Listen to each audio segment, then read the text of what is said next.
Springs. Close shot, the score! Deflected out in front. Tyson Jost was there. And the Hurricanes get a shot through. Hamilsami put it towards the net. And it looked like Jost got a piece. And Carolina takes the lead with 44.1 seconds left here in regulation. Boy, is this ever trying to beat the weather coming into Tampa?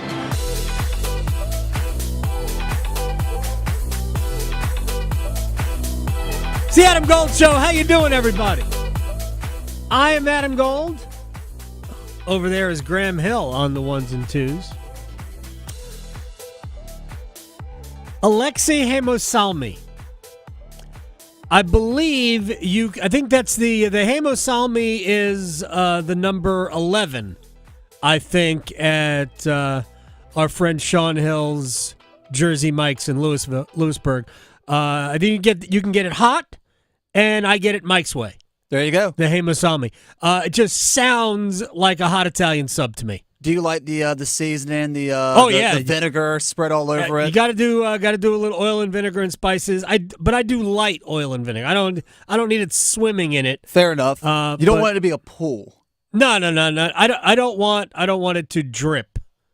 Right? I just don't need that. But I think the hot Hamilsami, the hot number 11. I made it up. But I was going to take your word for it. Hurricanes getting both goals from the blue line last night.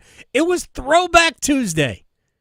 So the preseason began. Just to show you, Graham, how out of practice I am at not only hosting pregame, intermissions, postgame, and the podcast. And I do that, by the way, if you're a Hurricanes fan and you're unaware. Where have you been? Check it out on YouTube. Or wherever you can look at from. it on YouTube. Absolutely. Just search out Canes Corner Podcast. It occurred to me, not yesterday, but 2 days ago, how do I even get on the air from where I am? Like, why do I do that again? Like, I had to, close my eyes and think, all right, pressure's on, show starts, how do I connect? How does this work again? So I figured that out, which was once I remember. Oh, this is okay. This goes here. You plug this in here. Right.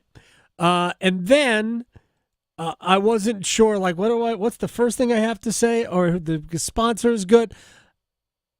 And when I sent the podcast in yesterday, I realized I had no highlights. It wasn't we had the radio broadcast. I mean, everybody's out of practice here, and we got 1,000 things going on at the same time. So I have no highlights. So what do I do? Usually we start the podcast with some highlights. I had none of those. And I also, when I sent the podcast into the person who posts it, my guy Doug, I did not send him a headline or a description. I just sent him the podcast. I said, no highlights, just put it up. Well, I'm behind because last season I was helping you with the more SEO-friendly description and title. No clue. I didn't even know you did a podcast last night until this morning. I'm behind. If I'm working, if I'm doing the game, there will be a podcast. Fair enough. I mean, honestly, the podcast is the most important thing. Maybe not to some people here. But the podcast that I do is the most important thing. So...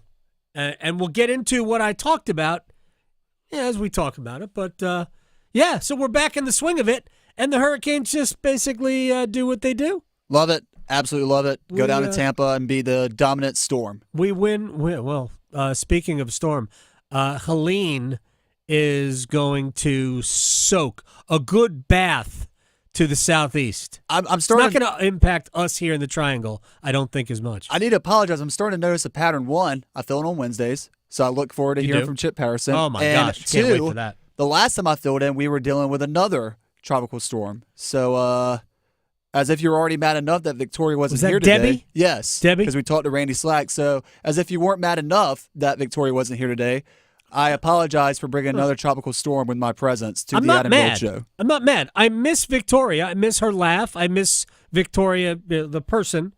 But Graham, you are fantastic. So let's just play. All right, and we will start. Contrary to what you may have heard, the Carolina Hurricanes are not submitting a list of names to the NHL to be carved into Lord Stanley's Cup based on last night's 2-1 win in Tampa. Honestly, it probably wasn't that good a game from them. They didn't really have the puck. Well, they didn't get to their forecheck. They got outshot. They got out. I'm not going to say they got outchanced, although they may have, but they didn't really do much until the third period. It certainly felt like tilted eyes for a majority of the first and second period in the Lightning zone. I thought Carolina looked a little bit more dangerous in the second, but Tampa still had the lion's share of the good chances. Pyotr Kochetkov played wonderfully. Yes. I mean, to me, the reason they won the game, he was my first star of the game. The reason they won the game was Kochetkov. I mean, if they didn't get a good goaltending performance, they lose. And I mean, it was just that way. It was the first time, even when Carolina has not played well, in general, they're right about even when they, in terms of shot attempts and shots on goal, they usually outshoot everybody. But they didn't have the puck very much last night. But great finishes. See what I did there? Ah, I see. Antoni Honka, who was a third-round pick in 2019, he scored the first goal. That came in the second period. And Alexei Himusalmi, who also from Finland. That's why I said never mind. Himusalmi was the second-round pick in 2021. They scored the goals. The Honka end-to-end rush, stick handling through the entire Tampa five-man on the ice and then beating the goaltender was just awesome.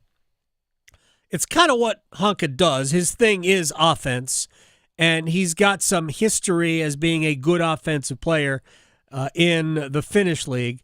And he had 1 year in Chicago, and it wasn't bad. And we hope to see him in the United States again. He's not going to make the Hurricanes. He's probably, 5 down the depth chart among players who would get called in if there's an injury. He might be even further down the depth chart. Alexei Himusalmi is even further behind Honka, I think.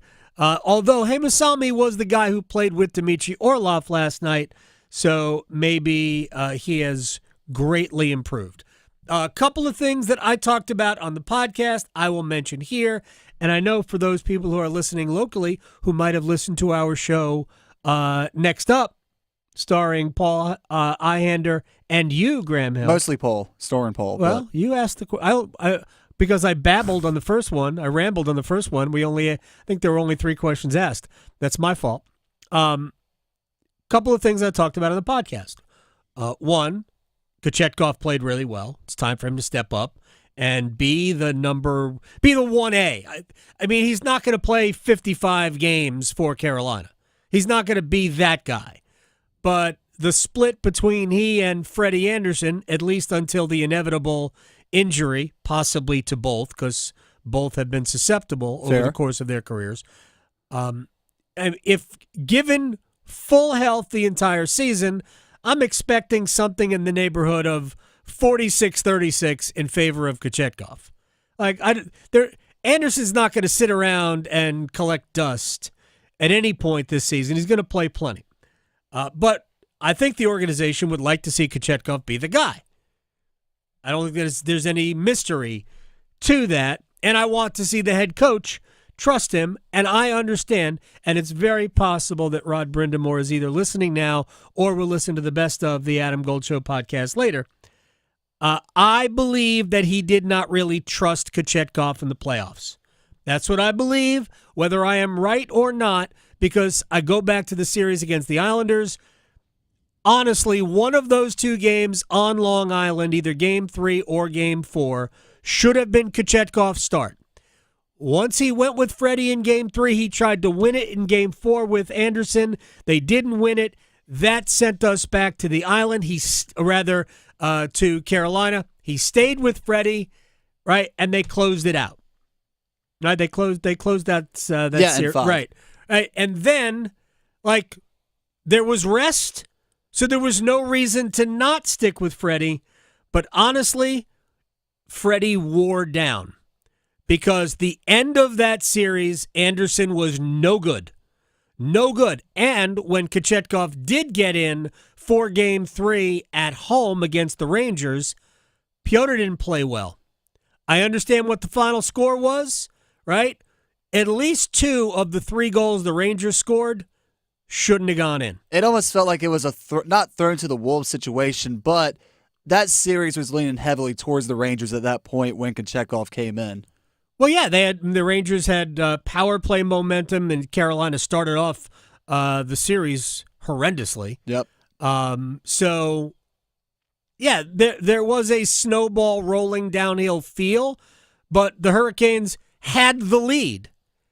And a really bad goal that was allowed because of a poor read on the part of Kochetkov. Not a soft goal. It was a terrible goal, but it was a terrible... Why am I going into this? It's such revisionist history. But I believe that the head coach didn't have faith in Kochetkov. And that's the problem.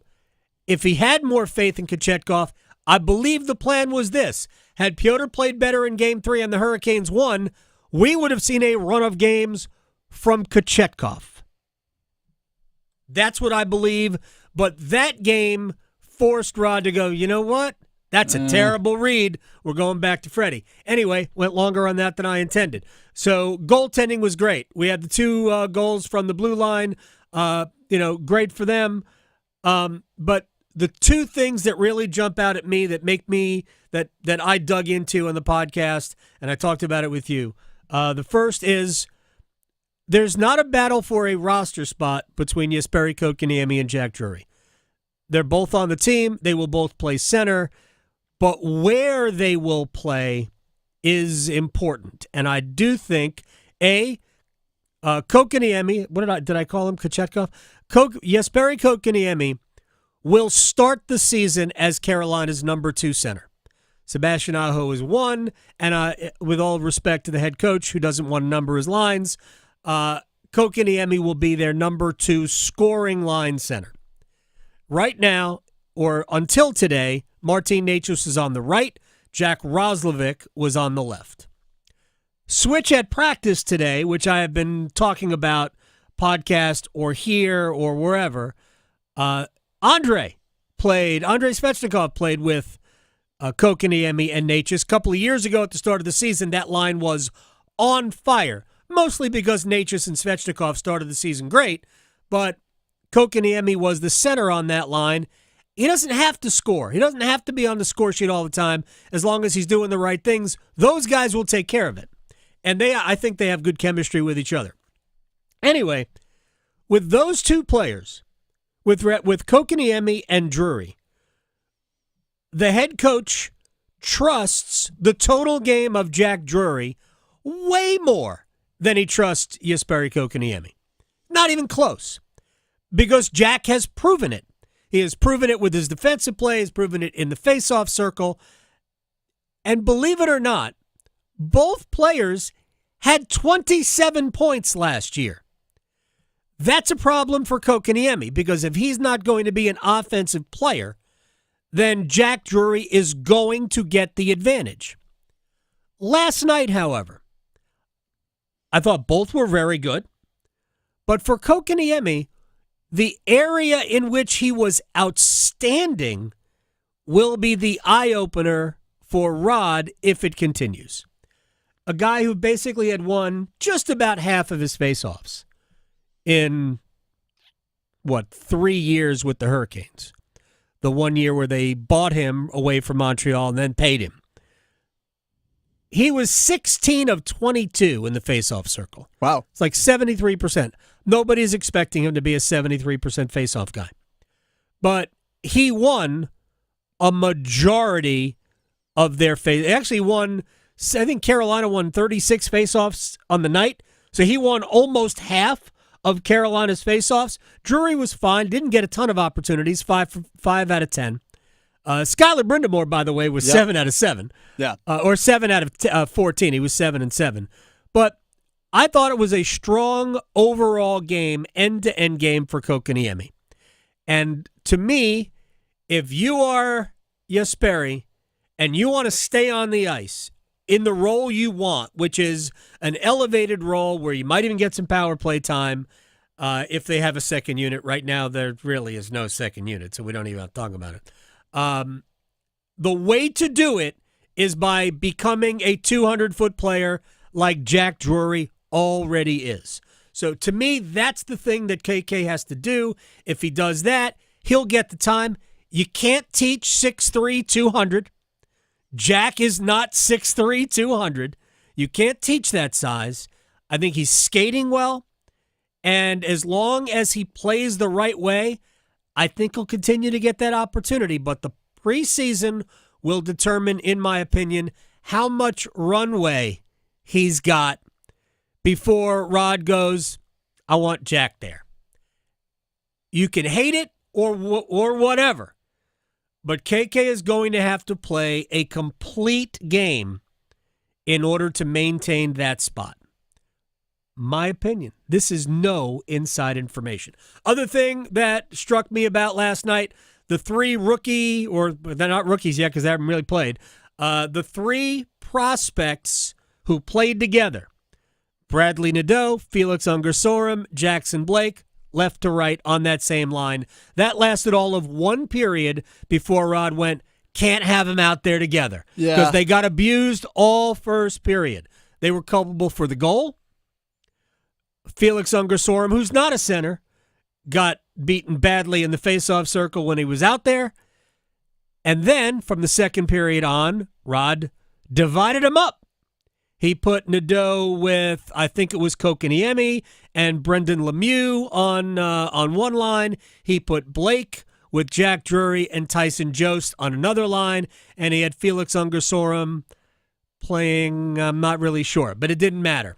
The only one of those players who was truly noticeable the rest of the night was Jackson Blake, who I thought played a very good 2/3 of a game. I thought he did a lot of good things with the puck. Anyway, it's just a preseason game, and I was staring at my laptop because that's where the feed was coming from the Tampa Bay Lightning Jumbotron. So that was, to me, those are my takeaways from the game, and I hope that was thorough enough for Hurricanes fans. After the game, this blew me away. Now, look, I don't believe there was any Hurricanes media that traveled other than Walt Ruff from Hurricanes.com. So it's mostly Tampa people asking the questions. And, man, did they want to lean in to the family angle here. They love that storyline. It's a cool storyline, right? But, Rod Brind'Amour did coach Skylar Brind'Amour. He's here on a professional tryout opportunity. And after the game, they asked Rod how it was coaching Skylar.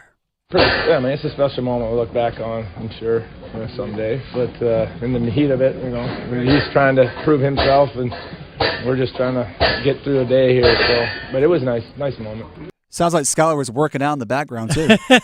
The funny thing is, if you heard, and I listened to the entire interview, we aired it on the Aftermath in the postgame show. Rod was like he hadn't even considered that would be the line of questioning. And he's like, really? That's what you want to talk about? All the questions, and there were only like 3 for Rod, or maybe 4. They were all about Skylar, who played.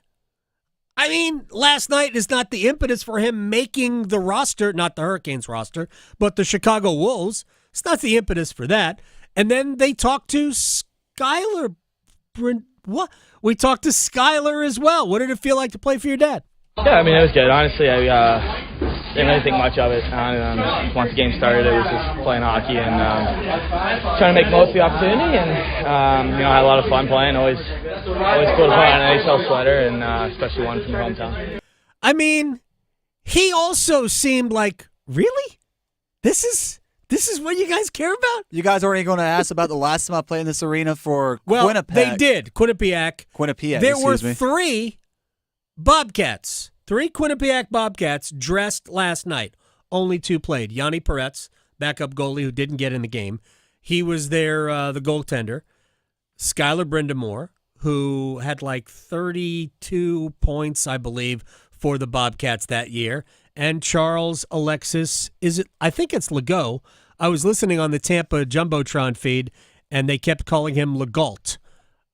I'll have to ask Charles Alexis, but I think it's Legault. Anyway, that's what Tim Gleason called him, Legault, and he loves him as a prospect, by the way. But he's going to end up starting the season in the AHL. I actually think of all the guys who played last night, not named Dmitry Orlov, and maybe Ty Smith, Legault might be the closest to the NHL. Big, physical, good skater, has some offensive upside as well. All right, we're going to move on to football. What? Yes, football. Very big weekend for the Tar Heels and Duke. It's the conference opener for both. UNC is 3-1. Duke is 4-0. And I've said this before, and I know if you're watching, we've got the Duke logos. We're going to hear from Jordan Moore, the wide receiver, here in a sec. I've always said about UNC that their problem for me has been they lose focus. They lose their attention to detail. They look past opponents routinely without justification for doing that, because when you're UNC, you're not good enough to look past anybody. I mean that. Go look at the third quarter score after 3 quarters against Central. It was 17-10 Tar Heels, and that game looked to me like, I don't think Central's going to win, but I'm not sure UNC is either.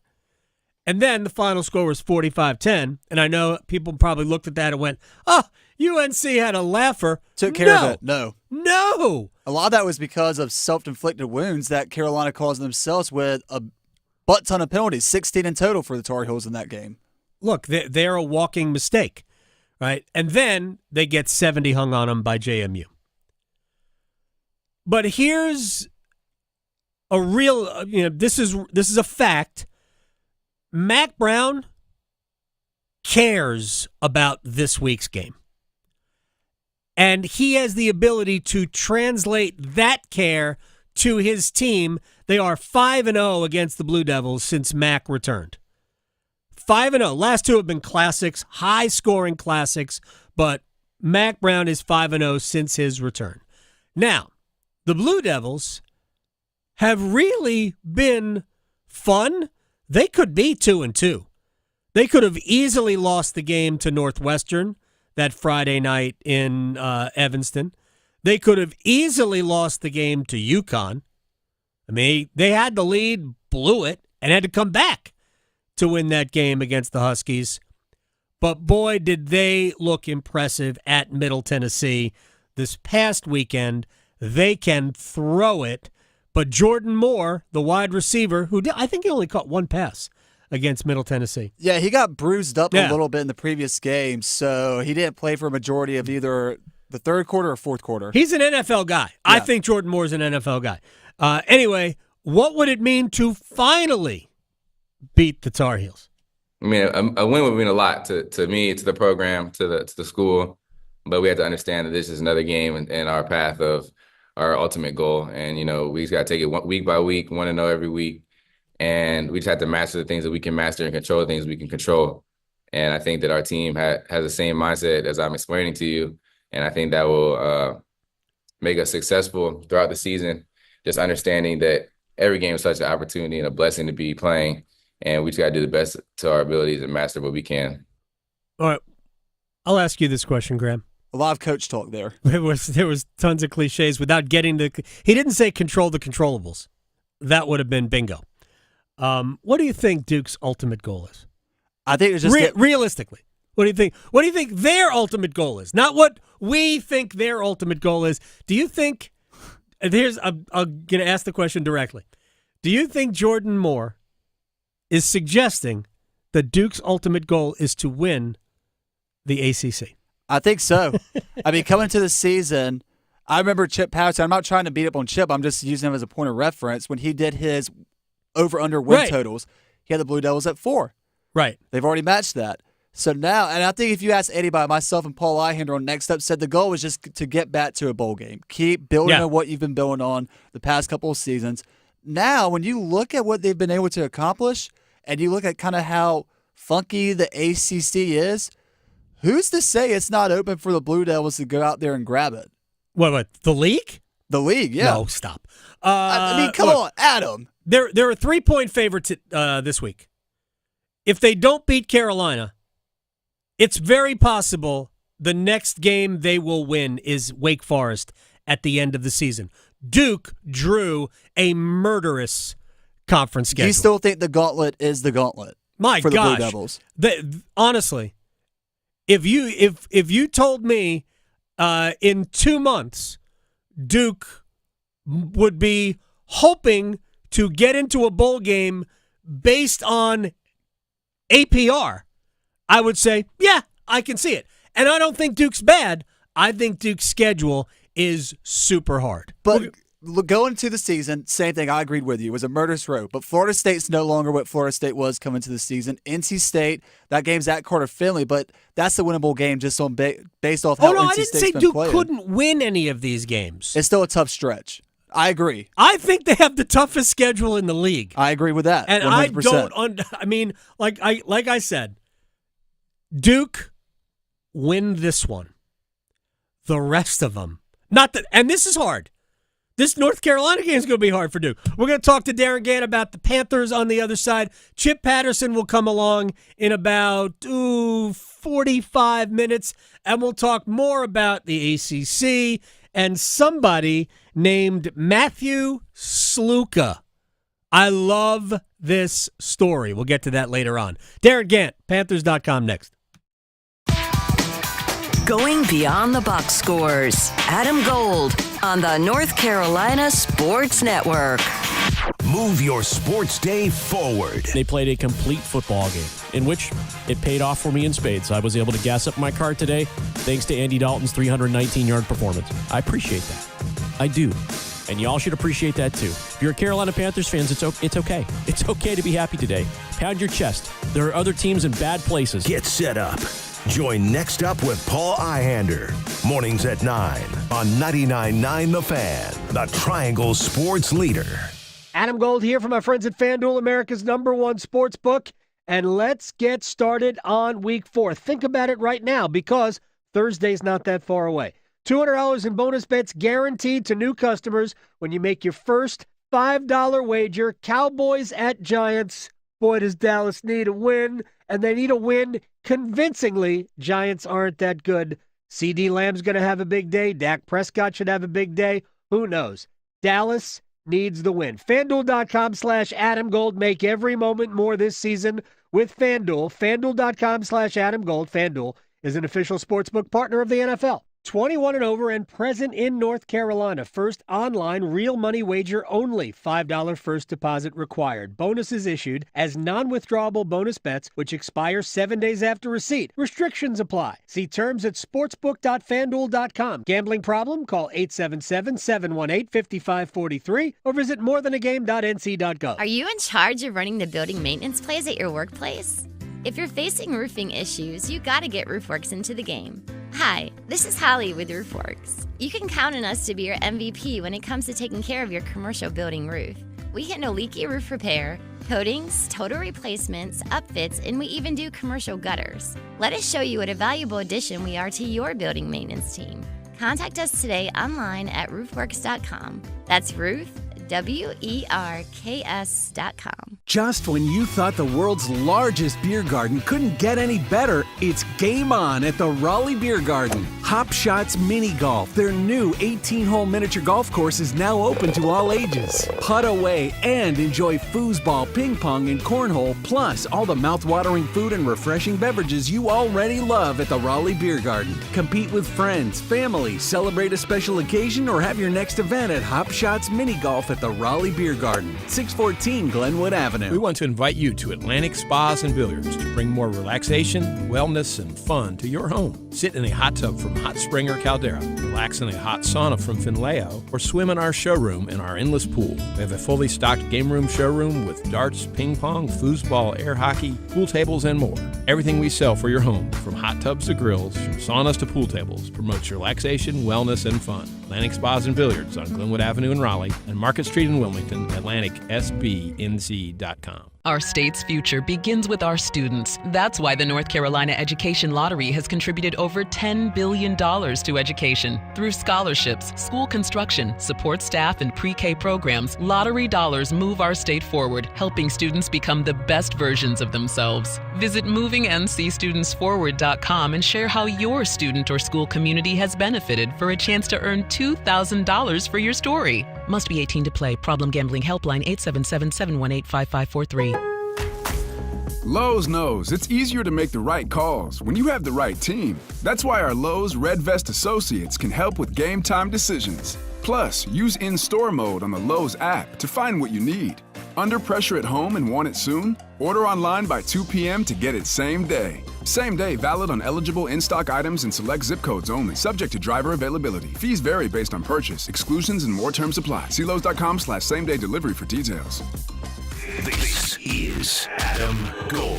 While I'm watching Colombia, Uruguay, not only the end of that match, but the fight in the stands after it. Yeah. Whoa. Heard it got spicy. That was the most excited fans we have seen in 5 years at Bank of America Stadium. Man, look at all the happy people at Bank of America. Just took the other kind of football. Yeah, there you go. More of that. The Adam Gold Show.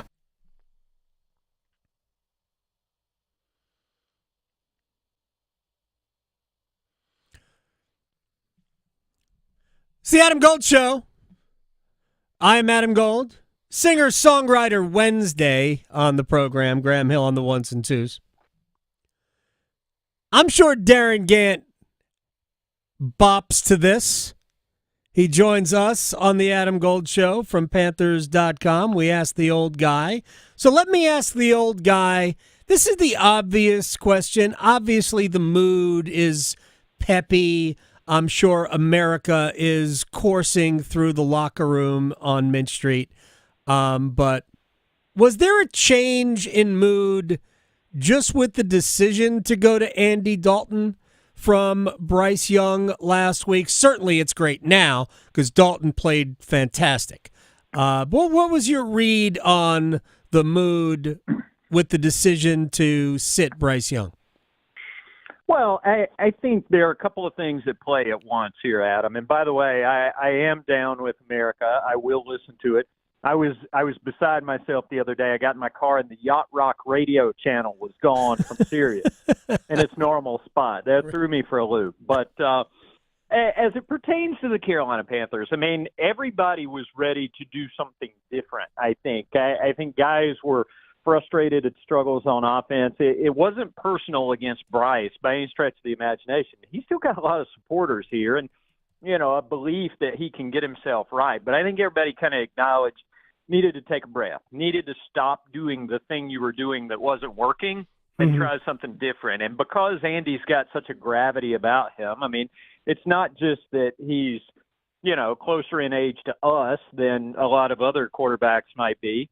It's that he's done some things. I mean, you play in the league 14 years, you've got a over 500 record, 100 more touchdowns and interceptions. I mean, he's got some credentials here that give him that little bit of gravity that they needed because they felt like they had improved the offensive line. They felt like the run game was ready to do some stuff, and they felt like there were some receivers in place that you ought to be making more plays. So I think when you do that, there's a natural shot of adrenaline when somebody comes into a situation like that, when things haven't gone well, as long as you trust him. And Andy's a guy they trust. So, you saw what happened the other day. He was out there. And again, it feels strange to say that the only quarterback in the NFL to throw for 300 yards and 3 touchdowns in a game was Andy Dalton.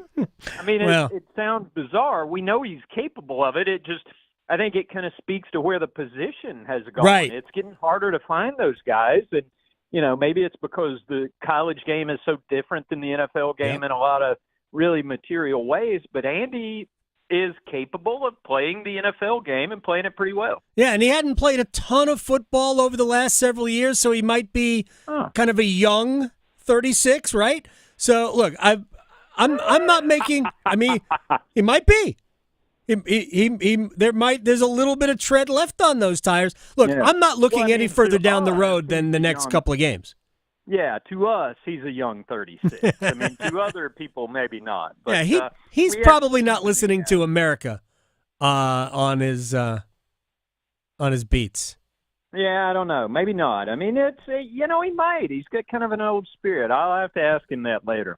All right, so Darin Gantt is joining us. He covers the Panthers, Panthers.com. We asked the old guy.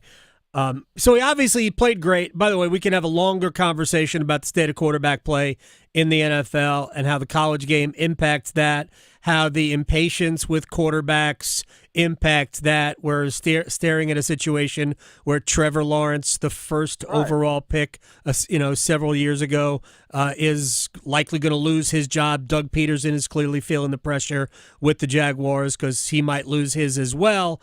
So we could talk all day long. And strangely enough, he's 6'6" and can't play the position, whereas everything we hear about is, bro, he's too short. That's not really the problem with Bryce. Do you think the coaching staff, which obviously it was very different from Sunday to Monday, and I'm not even going to get into the dynamics of that for fear of putting you in an uncomfortable and compromising position, Darin Gantt. But is it possible the coaching staff lost confidence in calling a game that maybe in some ways was risky, but also might have benefited Bryce by leaning more into a run, forcing the ball down the field a little bit more, but maybe not in the middle of the field?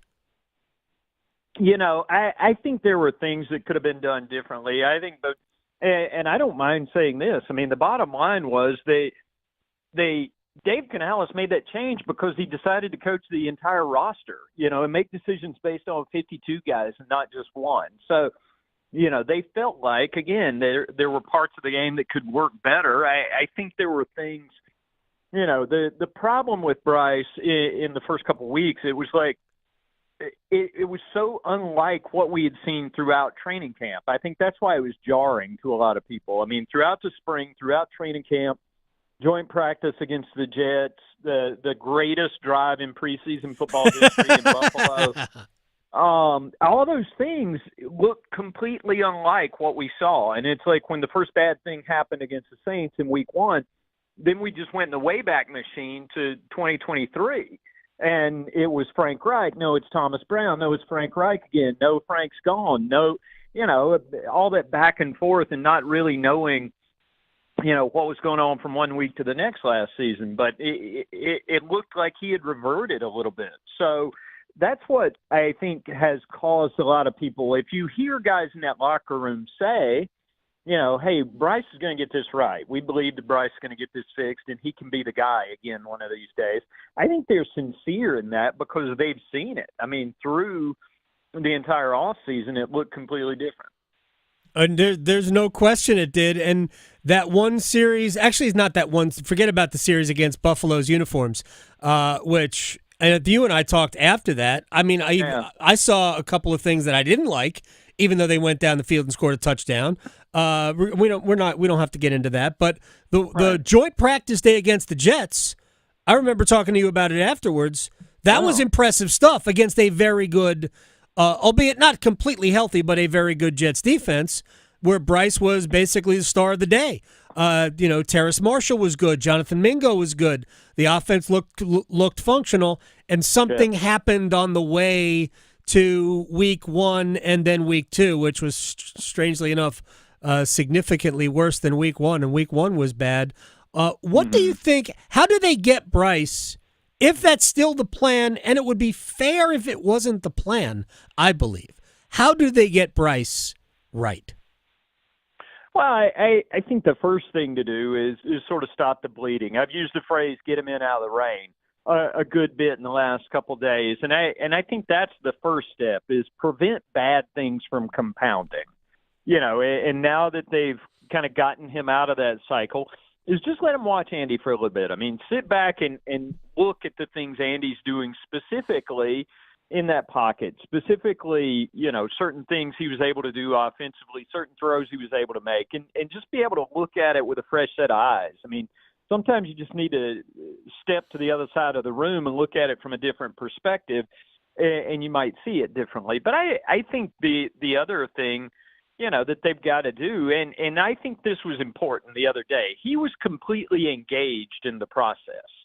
If you saw the coin toss, I mean, he's out there standing next to Shaq Thompson, just a couple of captains, just like always. In the locker room after the game, there was a really neat picture, and I kind of saw it, and I included it in the mailbag yesterday. Jamie Robinson's dancing or something in the foreground of the picture, but in the background you can see Andy walking into the locker room, and Bryce goes over to hug him. I mean, he was plugged in, and he was still engaged in the entire process. And, I think that's a situation. It would be easy to mope. It would be easy to sulk or pout or something, or just be distant. I mean, it's kind of like you go through any life trauma, whether it's losing a job or a divorce or anything like that. What do? You go in a hole. You don't want to talk to people about all your bad stuff. But they kept him engaged, and he kept himself engaged, too. I mean, I think, that was the thing that I saw that kind of would suggest that he gets it and he's doing this the right way. If Andy Dalton keeps throwing for 300 yards and 3 touchdowns, I can't even fathom when Bryce is going to get back on the field. Darin Gantt, before we let you go, at Darin Gantt on Twitter with 2 T's for extra talent. There's been a lot of talk about the Bryce Young era here is over. What do you make of any of that? Or at this point, do you even think about it at all? Well, I mean, we addressed this in yesterday's Ask the Old Guy, as a matter of fact, and the way I described it there was it's at least premature and possibly ridiculous. I mean, if you can get him back to the guy you saw at Alabama, the guy you saw all spring, you take the chance that you can get him back to that place. Because right now, if the only reason anybody would want to trade him now is spite. Right. Being angry at him and doing it for personal reasons. I mean, because that would be the ultimate sell low situation. I mean, let's trade a guy when his value is at its lowest. That makes perfect sense. What are we talking about? So Get away from me with that. I just think that, for right now, let him sit back and watch. Let him learn some stuff from watching Andy do it a little bit and change his perspective a little bit, and then try to get him back. I mean, again, Dave Canales' whole jam is quarterback whisperer. His whole jam is reclamation project. He did this with Geno Smith and Baker Mayfield, who were less talented than Bryce Young. I was having conversations with people who've been around this division a long time and understand it. Middle of last year, even when things were sideways with Frank Reich, this guy looked at me and he said, well, you've got the best quarterback in the division. And that was at a time when Baker was playing okay. And I was like, are you sure? And he said, yeah. He said, it's not close. So, I mean, who am I to argue? This is a trusted voice. Let's put it that way. And, and from that point, the middle of last year, obviously, I mean, it never got any better last season. And the strange thing to me is how a guy can look so efficient against Green Bay on Christmas Eve. Yeah. And then just kind of the bottom falls out in his next 4 starts. So I think that's why, because it's so outside the norm, outside a standard deviation, that you just chalk it up and say, hey, let's, change gears, let's restart, let's see what happens next. Yeah. One quick thing about Dave Canales, and then we'll say goodbye to Darin Gantt, is that it's possible that the reclamation project on Geno Smith, super effective, got him paid. Baker Mayfield, same deal, got him paid. Mm-hmm. Veteran quarterbacks who had played a lot of football in the NFL. And that's the only difference, and it's possible that Canales is good with those guys who have been there and had, to varying degrees, some success. Baker's second year in the league was pretty good with Cleveland, albeit I think there was the pandemic year, but it was still good, and they kicked the Steelers' rear end in the playoffs. Darin Gantt, Ask the Old Guy. Go check it out all the time at Panthers.com at Darin Gantt with 2 T's at the end for extra talent. My friend, I appreciate your time. We will talk. Good luck against the Bengals. They shouldn't be too angry this weekend at 0-3. Queen City versus Queen City. And all I can tell you is Charlotte FC has already laid the wood to them. 3-1 earlier this season against Cincinnati FC. You know, they don't have David Bell to kick around anymore in Cincinnati. So, that's what I'm going to do today. I'm going to go downstairs and ask Andy Dalton, Bojangles or Skyline Chili? Well, we know the answer to that. He's going to preach to the choir there, right? There's only one answer. There's only one answer to that. Yeah, I mean, and I don't want spaghetti in my chili. I mean, I enjoy it as a change of pace from time to time, and I'm all for everybody enjoying the indigenous food of their people. But for me, that's Bojangles. Darin Gantt, thanks, man. I'll talk to you later. See y'all. You got it, Darin Gantt, here on the Adam Gold Show. Well, we're not going to ask the old guy. We're going to do one-timers. What show is this? We're going to do one-timers. Questions and answers next. Serving it up hot and fresh every day. Adam Gold on the North Carolina Sports Network. NC Medicaid is for people just like me. Adults who don't have children. People who serve. People who do the heavy lifting. Child care teachers. Full healthcare coverage at low or no cost. Doctor's visits, emergency rooms, and prescriptions. So if you applied before and didn't get it, apply again. NC Medicaid covers more people than ever before.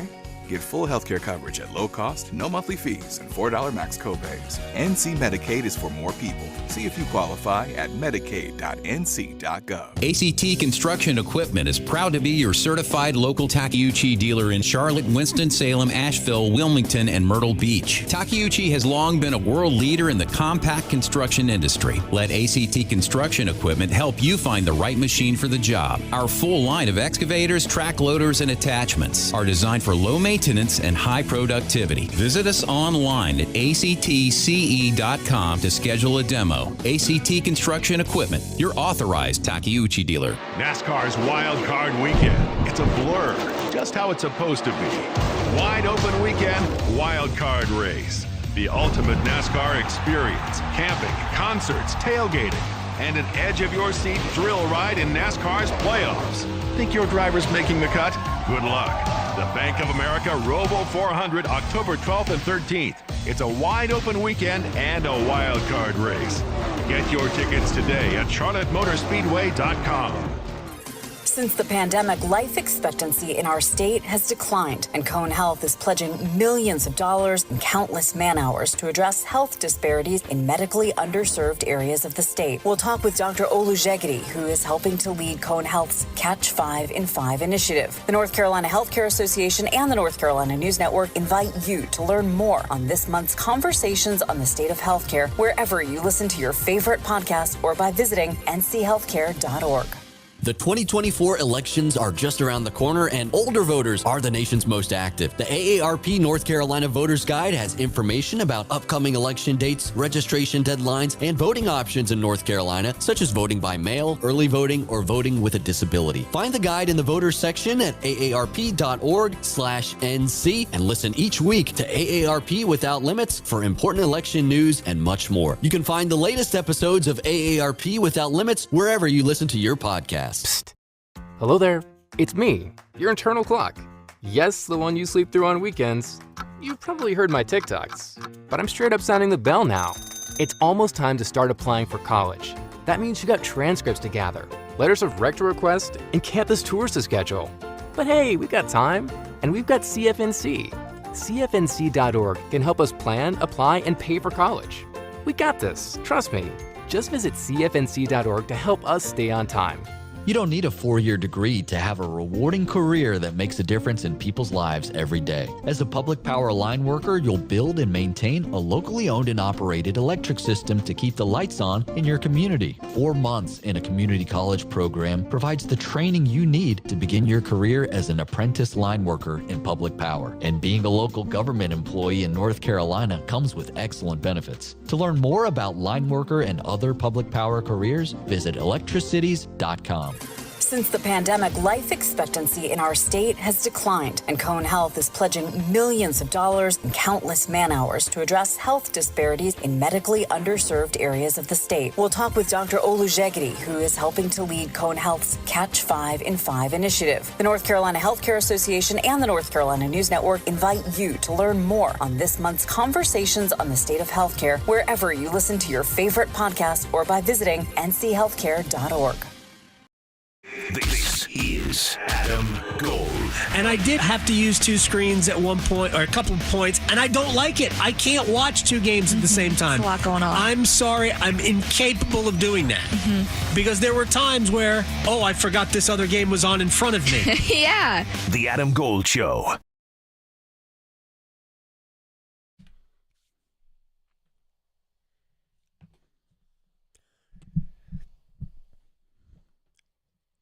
It's the Adam Gold Show. I am Adam Gold. Graham Hill on the ones and twos. Playing the best of the 70s. I got no problem with it, by the way. Next hour, Chip Patterson. We will talk college football. We will talk about somebody named Matthew Sluka and why you should care about Matthew Sluka, even if he's kind of an ordinary quarterback. It's not great. But he's kind of ordinary. But you should care about Matthew Sluka and his story. We will discuss that. We'll talk about the ACC. I will force Chip to listen to my field of 12 teams for the playoffs, which he reluctantly listened to, I think it was 2 weeks ago. I didn't make him sit through it last week. I'm gonna make him do it again. Anyway, right now, Q&A time. One-timers. Yes, just like you should care about my definitive questions and Adam Gold's definitive answers here on the Adam Gold Show. All right. We're going to stay with the hockey theme for this segment, since it's named after the professional sport. Who impressed you the most out of the young players in the Carolina Hurricanes' 2-1 victory against the Tampa Bay Lightning in the preseason opener last night, Mr. Gold? Jackson Blake. Of the three forward prospects, Jackson Blake stood out. Once they separated, they were a disaster together. But once they separated, I thought Jackson Blake stood out.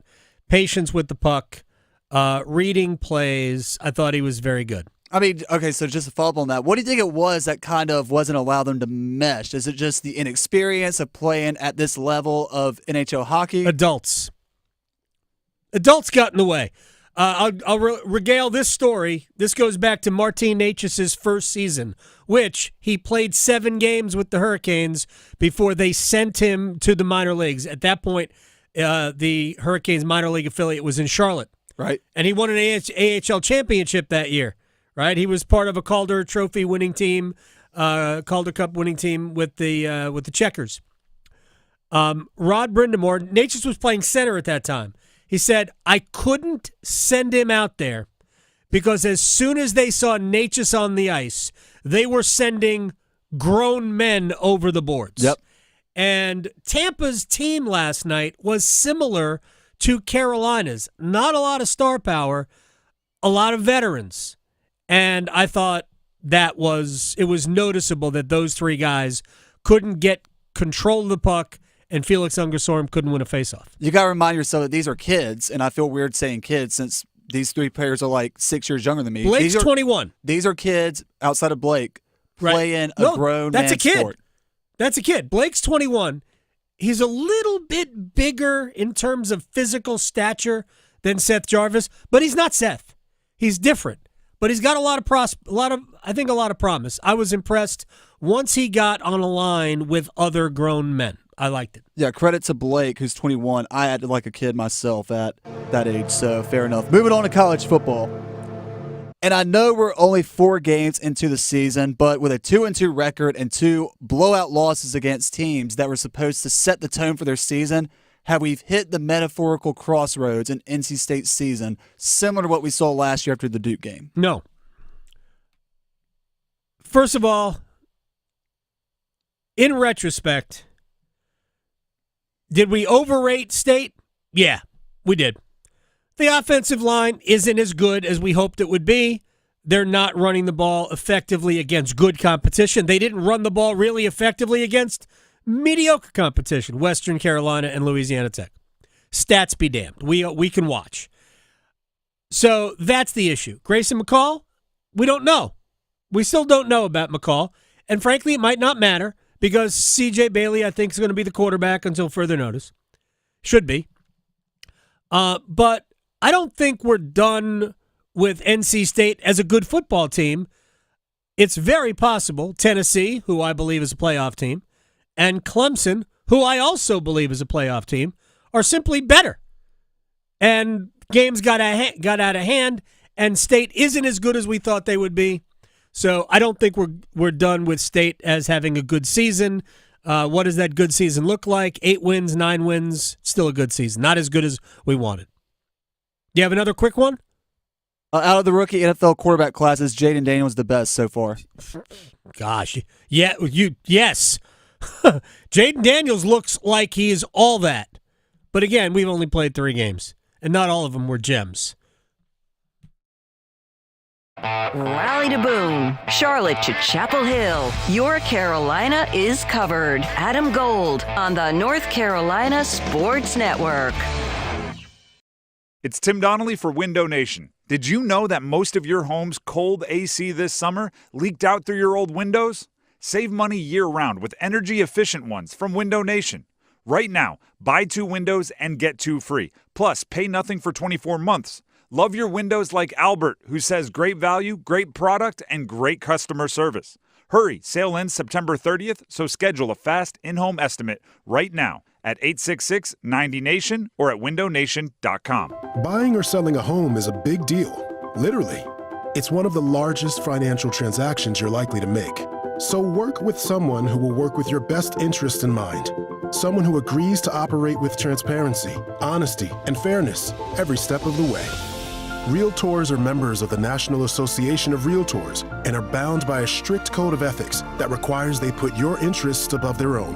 Because that's who we are. Make sure your agent is a Realtor. Donald Trump's back, and he's out for control. I would have every right to go after them. Complete control. I will wield that power very aggressively. And he has a plan to get it. Detailed plans for exactly what our movement will do. It's called Project 2025, a 922-page blueprint to make Donald Trump the most powerful president ever. Overhauling the Department of Justice, giving Trump the unchecked power to seek vengeance, eliminating the Department of Education, and defunding K-12 schools, requiring the government to monitor women's pregnancies, and Trump has also proposed severe cuts to Medicare and Social Security. Those are Donald Trump's plans. Well, revenge does take time, I will say that. And sometimes revenge can be justified. He'll take control, we'll pay the price. I'm Kamala Harris, candidate for president, and I approve this message. Paid for by Harris for President. Hey, John, why so glum? I just got let go. The company's downsizing. This is the 3rd time in the last 2 years. I'm done with this. Have you thought about My Computer Career? I've heard they can train you for a career in IT in just a few months, including cybersecurity and the basics of AI. And you don't need prior training or experience. Now that's a recession-resistant career. Wow, thanks. I'll check them out. Go to mycomputercareer.edu and take the free career evaluation. mycomputercareer.edu. Financial aid is available for qualified students, including the GI Bill. The North Carolina Courage is the only professional women's soccer club in the world to bring home gold, silver, and bronze medals this year. And you could win a season ticket package, including 4 tickets to every home game in 2025. Visit WRAL.com and search Courage to enter. The clock is ticking. Diamonds Direct's ultimate offer is almost over. Until September 30th, you can get 5 years of 0% financing on any purchase. It's the perfect chance for worry-free shopping with no interest and monthly payments customized for you. And now open Sunday, September 29th. Take advantage of this amazing opportunity. From luxury timepieces to engagement rings and more. Don't wait. Spread your payments over 5 years with 0 interest on approved credit. Only until September 30th. For details and more, visit DiamondsDirect.com. Everywhere you look, things are getting more expensive. So at Consumer Cellular, we're lowering the price for those 50 and up. Now you can get unlimited talk, text, and data for $30 a line when you buy 2. That's just $60 a month for 2 unlimited lines. So if you're 50 and up, make the switch and save. Come on, you've earned this. Call 1-888-FREEDOM or visit consumercellular.com today. Requires 2 lines of service, age validation, and credit approval, subject to system and area limits, taxes, and other fees apply. This hour of the Triangle Sports Leader is powered by Ritchie Law Firm, North Carolina's injury lawyers. Visit GotBrian.com. That's GotBrian.com. WCMC HD1 Holly Springs. Take us with you on radio, web, app, Alexa, and YouTube. 99.9 The Fan, the Triangle Sports Leader. To go on the road and beat a ranked SEC team is critical. It wasn't a must-win for them, but it was extremely important because Tennessee still plays Alabama and Georgia. They can't go 0-2 against those 2 teams without beating Oklahoma. When the selection committee sits around that table, they still want to know who did you beat. And that piece of the puzzle, at least to this point, was missing for the Vols. But they were in the top 5 in offensive and defensive efficiency. Those are characteristics of a college football playoff team. Heather Dinich from ESPN talking about the college football playoff. I will respectfully disagree with one thing that she said. When the college football playoff committee sits around a table, they may at some point get to who did you beat and where. But that's like the 8th thing they look at. The first thing they look at, and by miles the most important thing, and I will fight anybody that tries to tell me otherwise, what is your record? Now, if you play in another conference, if you play in the ACC, yes, who did you beat matters. But simply by living in the gated community of the Southeastern Conference, they don't care. What's your record? You're in the SEC. Oh, man, doesn't matter. I'm not saying they're wrong.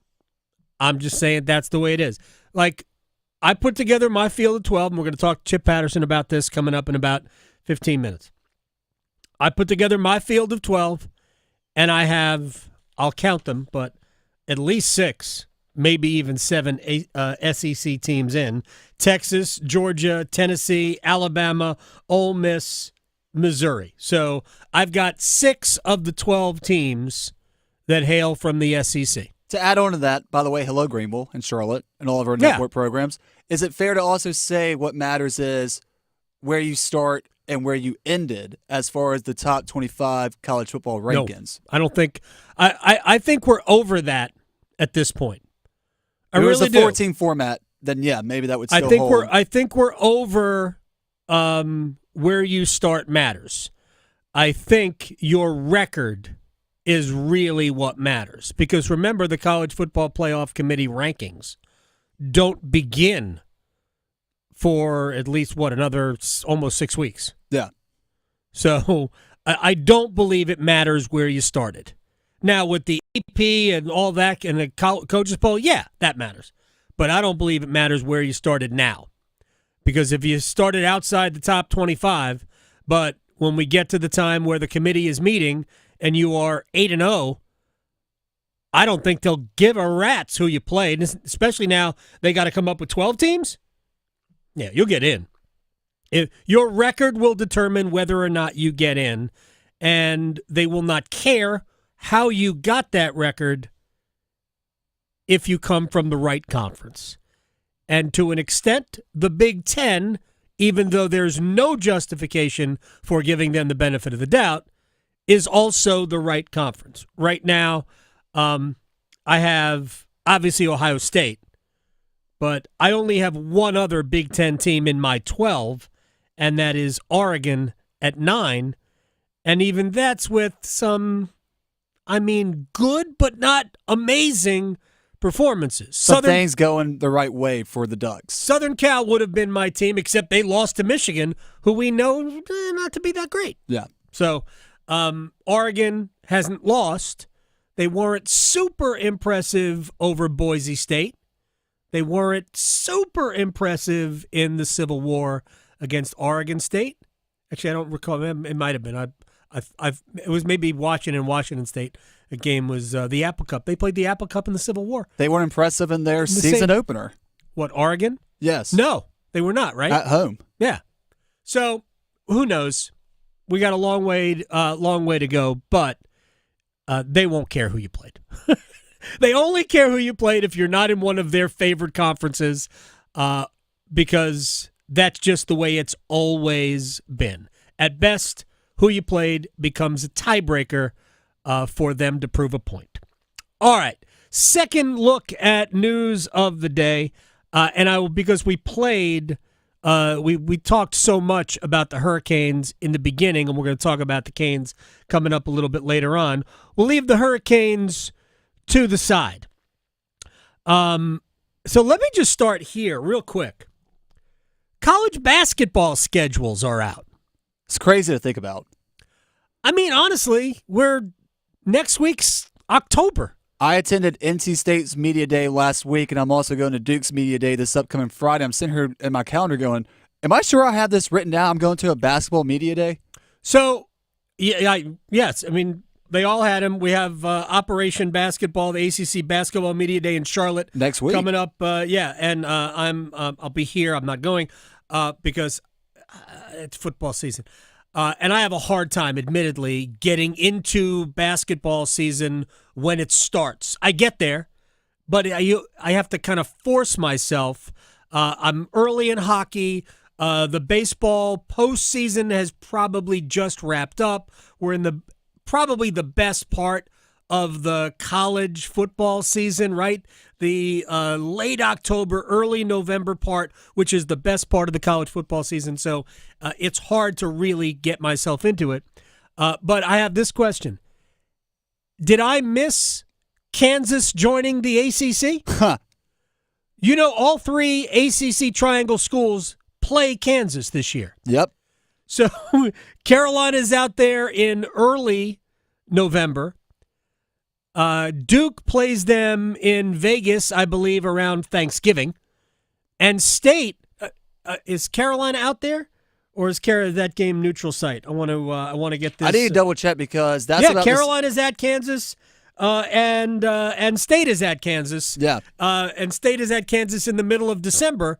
Like, when did this is just a freak situation? I love it, and I think all three schools, North Carolina especially, have absolutely loaded up on non-conference schedules. Carolina opens with Elon on the 4th of November. But Carolina is at Kansas. They play at Hawaii, which isn't that hard a game, but they play there on the way to the Maui Invitational. They'll play Dayton first, then they get the winner of Auburn, Iowa State, assuming they beat Dayton, which they probably will. And then it's potential they could play UConn in the final of the Maui Invitational. They host Alabama. They open up the conference schedule against Georgia Tech at the Smith Center on December 7th. They play Florida. They play UCLA on neutral floors. I mean, again, I'm not saying that Florida's great, UCLA is great, although both have been very good of late. And then they have the two games with Duke. So it's super. That's the sport where they do ask you who you beat. Yeah. In basketball, because we have a gigantic tournament and everybody plays in the neighborhood of 35 games, even though we have weird ways to get to that. NC State's non-conference schedule, they open up at home against USC upstate, South Carolina upstate. They play Purdue. Purdue was in the national championship game last year. They've got Final Four rematch. Well, that's right. There you go. Final Four rematch. They got Purdue. They have either BYU or Ole Miss the next day. They play Texas. They open up the conference schedule against Florida State on the 7th of December. They play at Kansas. A very good for them. We've been hoping for that State would kind of ratchet up their non-conference schedule because it has been pretty light. They still have too many games that are empty calories. For me, I'd like to see a little bit more challenge to those types of games. Like, I was looking at UNC's schedule. I think there's 3 games, 4 if you count Hawaii, that are automatics. I think State's got closer to 7 of those. Duke open against Maine at Cameron Indoor on the 4th. They play Kentucky in Atlanta in the Champions Classic. They're traveling to Arizona. They play Kansas in Las Vegas. ACC SEC Challenge against Auburn. They open up the conference schedule on the road at Louisville on December 8th. They play Illinois in February. This is a throwback. Yeah. We never see it. Well, I shouldn't say never.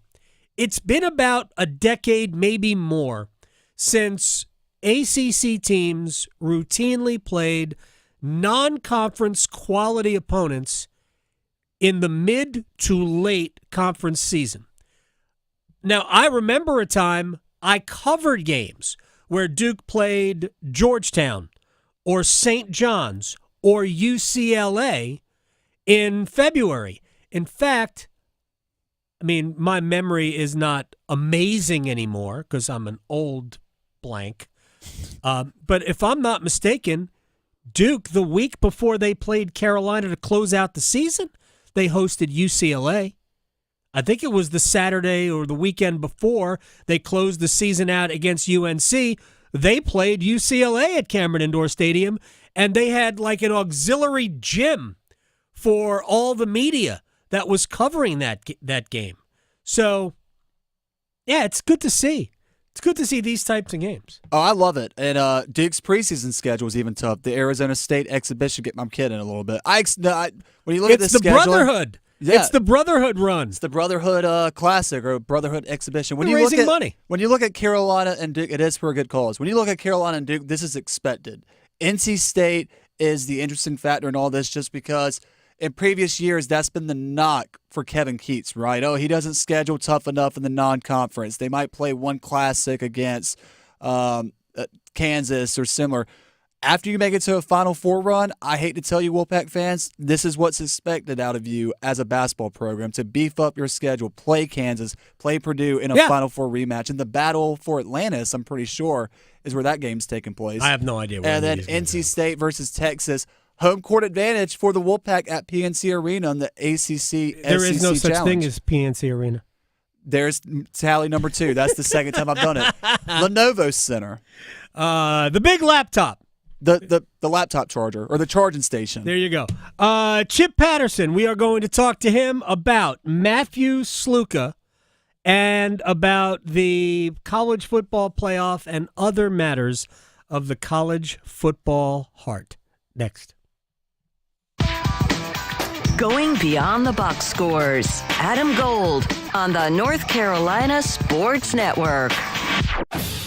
We're kicking it this fall with college football. Join 99.9 The Fan all season long and catch your favorite teams in action. The ACC, the SEC, and every conference that matters. You'll find the best matchups here. Carolina wins it 47-45 in double overtime. College football on 99.9 The Fan is brought to you by Wake Men, Sammy's Tap and Grill, and Roofworks. Hey, it's Adam Gold from my friends at FanDuel, America's #1 sports book, and we are right now on the precipice, the edge of Week 4 in the NFL, and you have a chance to break out of whatever woes has befallen your team with FanDuel, America's #1 sports book. We'll get you started with $200 in bonus bets guaranteed when you place your first $5 wager. Cowboys and the Giants on Thursday Night Football tomorrow. My gosh, you got to get involved in this. You can build a parlay, do whatever you like, have fun. Just make every moment more with FanDuel this season. FanDuel.com/Adam Gold. FanDuel is an official sportsbook partner of the NFL. 21 and over and present in North Carolina. First online real money wager only. $5 first deposit required. Bonuses issued as non-withdrawable bonus bets which expire 7 days after receipt. Restrictions apply. See terms at sportsbook.fanduel.com. Gambling problem? Call 877-718-5543 or visit morethanagame.nc.gov. It's bow time. It's not just football season. It's tailgate season, and that includes every kind of football, whether it's got goalkeepers or goalposts. The kick is good! Because it doesn't matter where or how you tailgate. When you've got crispy chicken and fluffy buttermilk biscuits from Bojangles, your tailgate is better than great, it's legendary. Head to Bojangles and order your tailgate box with boldly seasoned chicken, fixins, biscuits, and legendary iced tea today. It's Bo time. Planning a tailgate? Then it's Bo time. Bojangles has everything you need for the perfect tailgate, no matter how many fans you're trying to feed. There's the original tailgate, the super tailgate, and for a really big crowd, the jumbo tailgate special. And if you like your chicken off the bone, choose the Supreme's tailgate special that includes 12 perfectly seasoned tenderloin fillets. So grab the tickets, get that Bojangles tailgate special, and go. It's Bo time. Homeowners, listen up. The Fed has taken action, lowering rates for the first time in years, and Loan Pronto has followed suit by lowering mortgage rates big time. Hey, it's Dennis Cox for Loan Pronto. Loan Pronto just locked in a homeowner at 4.59% APR, the lowest in 2 years. Whether you got your loan last month or last year, it's time to call Loan Pronto and dump that high-rate loan. You can lock in a lower rate with virtually no paperwork and usually no appraisal. There's no limit on how many times you can refi, so get started. Even if you're in process with another lender, give Loan Pronto a call. If you act now, you can even skip your next 2 house payments. Purchase loans available as well, so call now. Get your rate quote in minutes with no hard credit pull and no upfront fees like those other guys. Call 919-381-1760 or loanpronto.com. 919-381-1760, loanpronto.com. Equal housing lender, NMLS 1661781, on approved credit, NMLSconsumeraccess.org. Mom, meet Sarah. From first-time Nana moments. Yeah, welcome to Flight 101. To annual girls trip moments. Your can't-miss moments are worth protecting against RSV. If you're 75 or older or 60 plus with a chronic condition like asthma, COPD, heart disease, or severe diabetes, you're at higher risk of landing in the hospital from RSV. And there are no prescription RSV treatments. Check eligibility and schedule your RSV vaccine at vaxassist.com. So where should we go next? Sponsored by Pfizer. This is Adam Gold. Maybe at some point after repeated losing, David Tepper will get out of the way. Yeah, it's going to be on my Christmas list every year until it happens. So, there. I wish I could give you that. I wish I could put a bow around that. Oh, me too. The Adam Gold Show.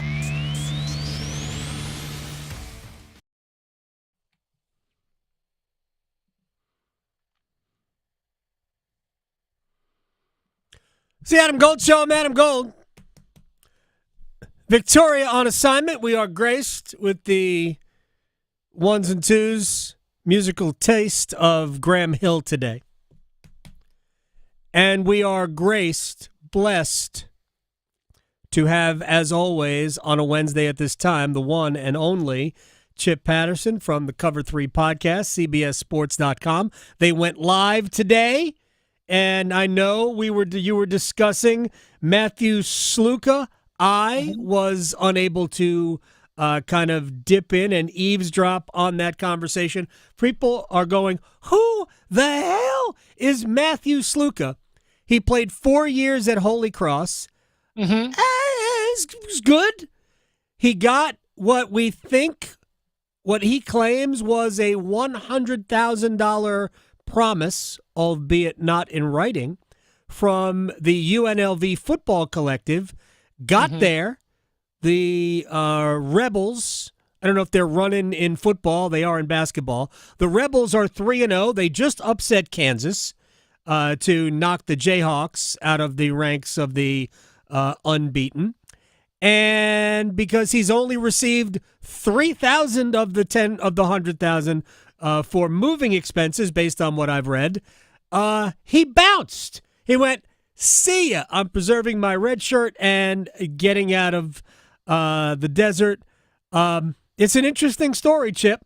What are your thoughts on it? A modern one. Yeah, a modern story. It is. You know? And I've been trying to tell local fans it's a story that you should pay attention to because it could happen anywhere.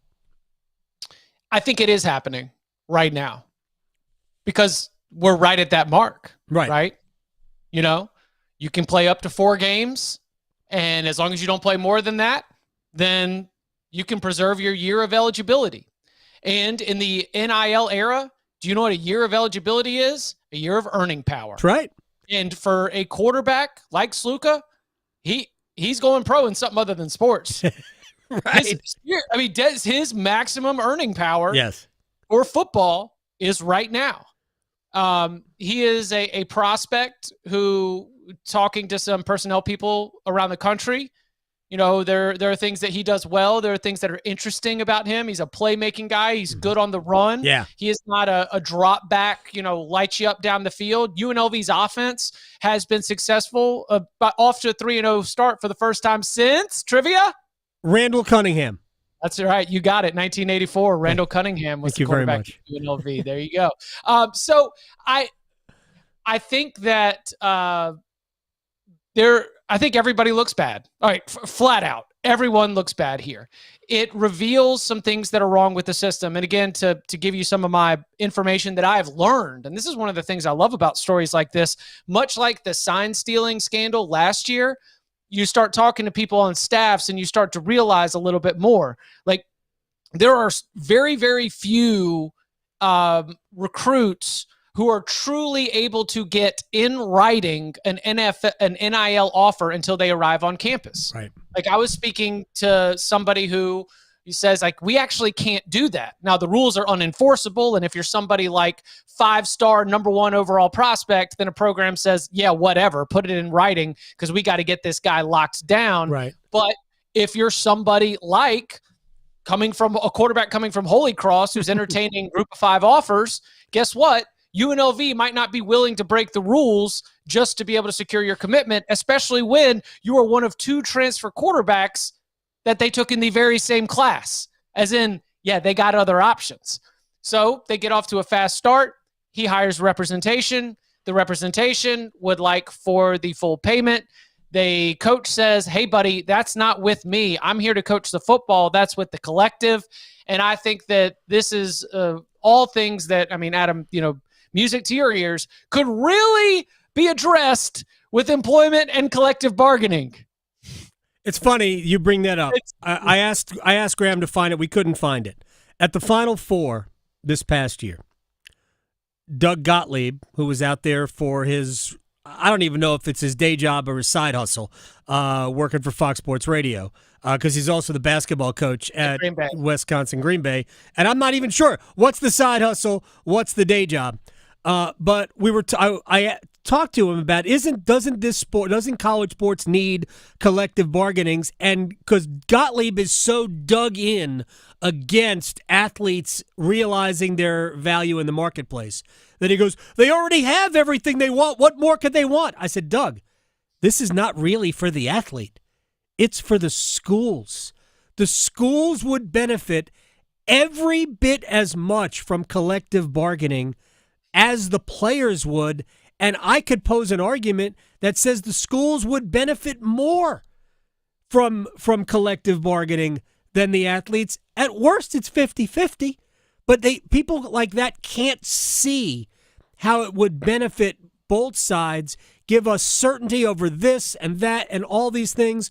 We would know that, all right, here's what is owed to, again, I can't even remember his name, Matthew Sluka. I keep thinking of Sergeant Hulka.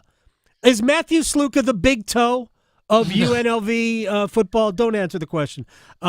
So, yes, collective bargaining, I think, is the only legitimate answer to all of college football's player payment issues.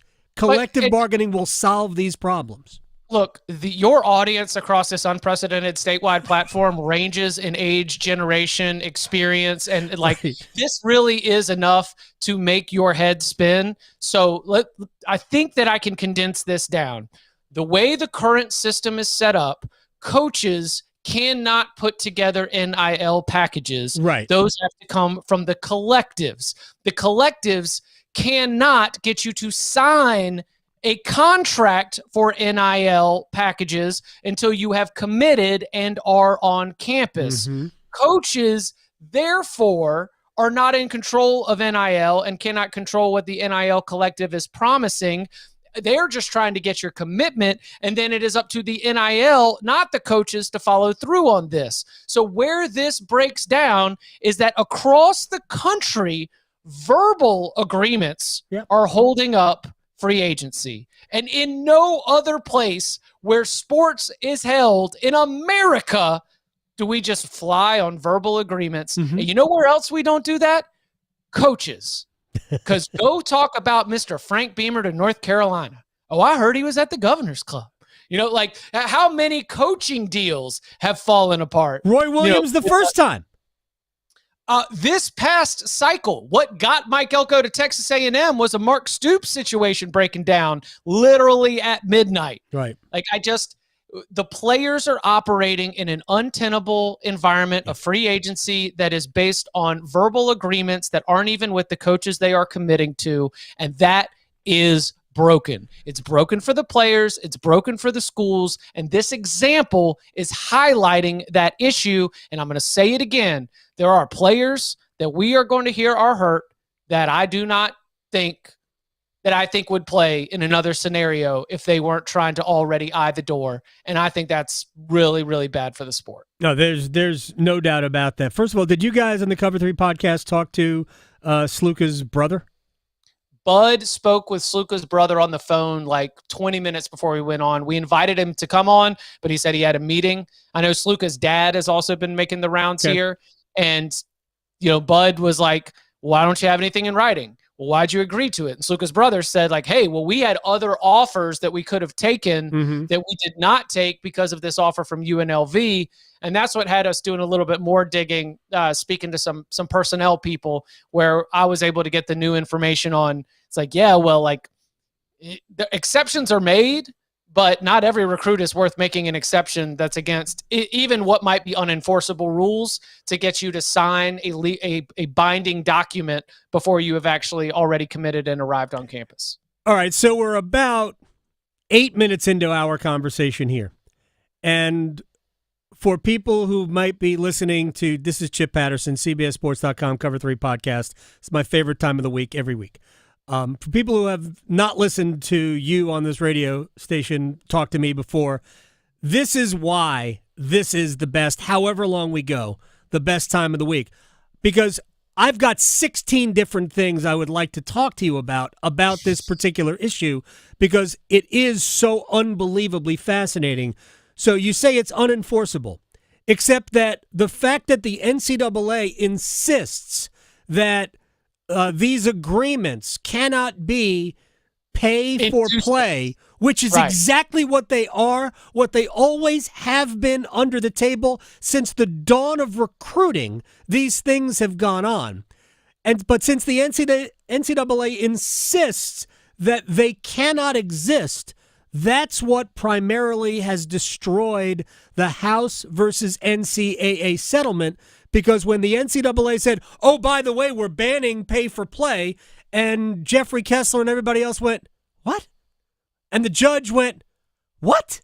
So, yeah, back to the drawing board, and that I don't know what kind of an agreement we're going to get out of that, but the NCAA insists on banning pay for play when the simple solution is really just collective bargaining. One other thing you said about Sluka's value, right?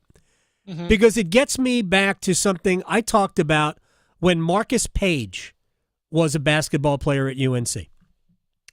And we all knew we could watch Marcus Page, and we knew as much as we wished it would be different, Marcus Page was not going to be an NBA player and was likely not going to be a successful enough international professional basketball player to make really good money. But much like Armando Bacot at UNC, Page could have banked so much money if NIL was the law of the land when he was at North Carolina.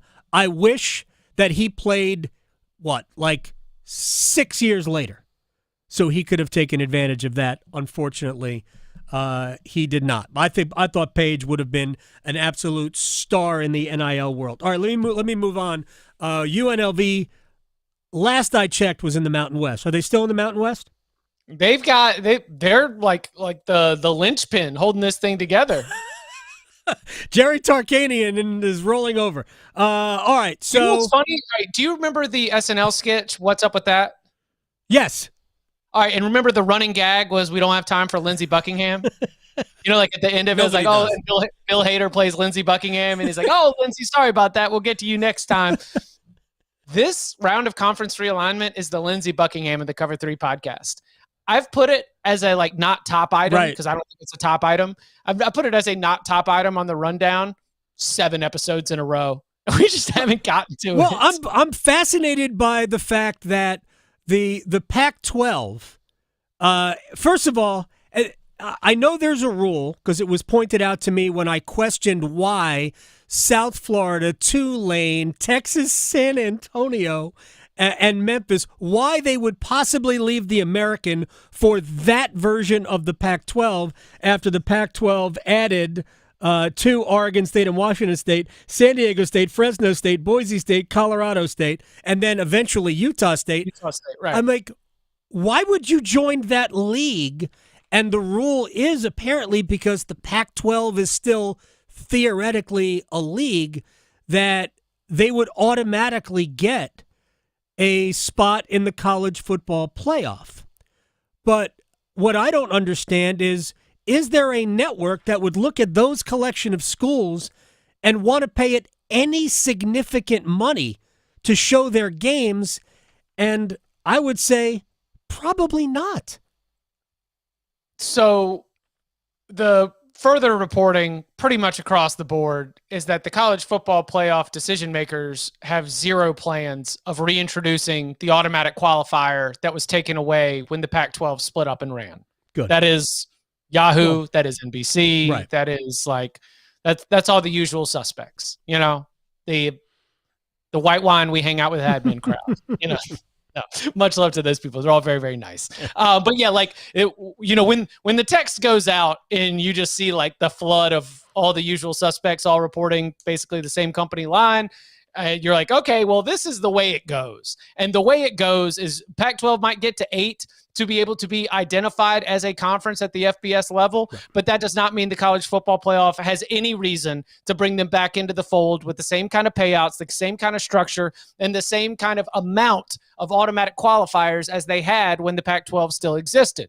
So this is about the fact, as it was explained to me, is that the Pac-12 has the intellectual property of the Pac-12, and therefore with advertisers and a coffer of money from all the buyouts that all these teams have paid are able to offer something that is financially intriguing to these Mountain West teams.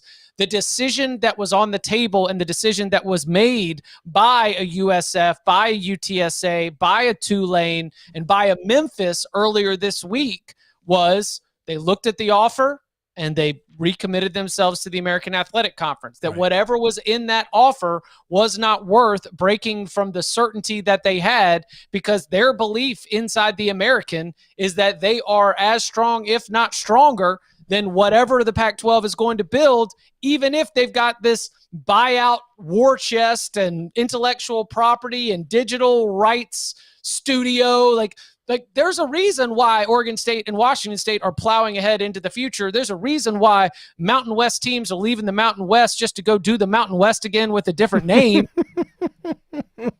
But it's not going to be enough to be able to break up everything. Plus there's the lawsuit. My favorite element of the lawsuit is that in order to get this scheduling arrangement between the Pac-12, the Pac-2, and the Mountain West, they had to promise to not poach Mountain West Conference schools to then draw them into a reconvened, whatever I'm just trying to say. Reconfigured. Thank you. That's why we have you on, Chip. Pac-12. So it was going to cost them a certain amount of money per school they poached from the Mountain West Conference. And the Pac-12's real argument was that you took advantage of us at a vulnerable time. And I'm sorry, that made me laugh out loud, whether it has legal standing or not. All right.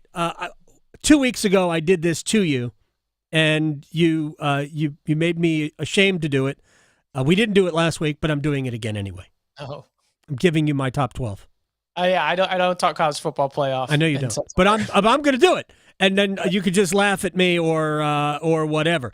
Texas number 1, right? That sounds fair. You're not going to argue with that. Ohio State number 2. Okay.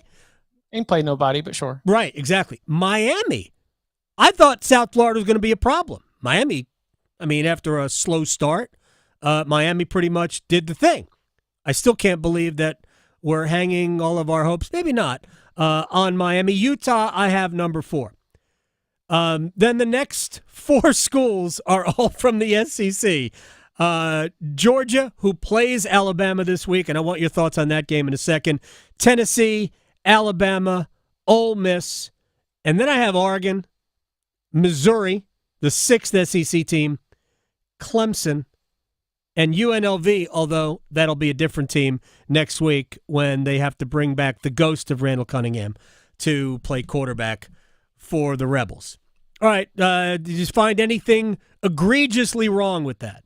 Yeah, the 2 things that stand out the most are, number 1, I am not impressed with Missouri. And I actually said on the Cover 3 podcast, I was encouraged that AP voters dropped them 4 spots because they have not looked like a top 10 team.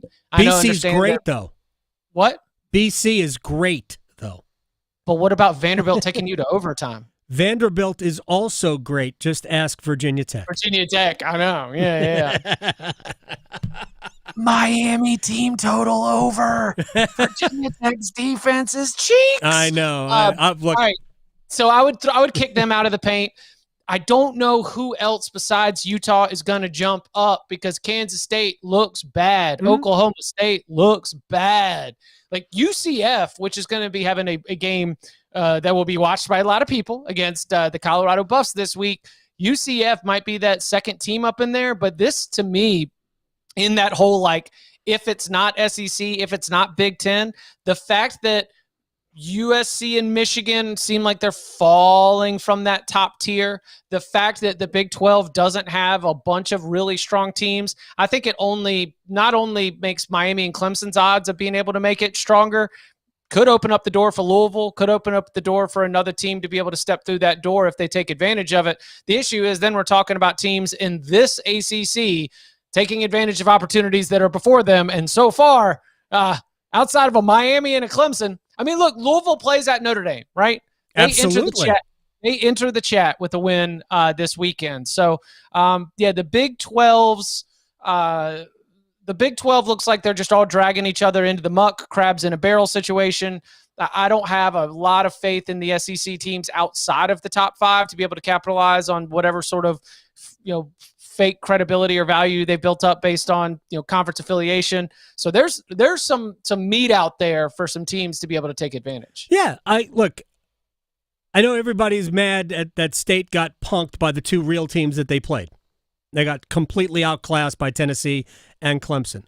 But A, I think it's very possible Tennessee is great, and B, maybe Clemson's really good. I don't know. I don't know the answer to that.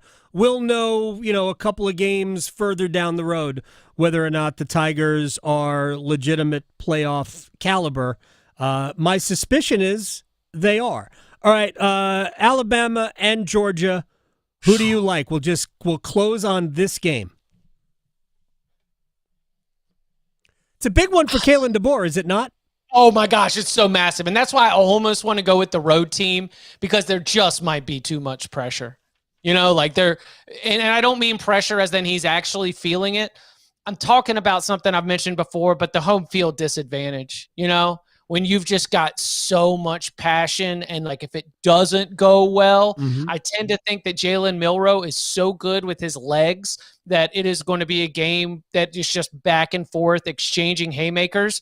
But one thing about Alabama is that they have not yet this season had what I think is what is a defensive weakness been able to be exposed.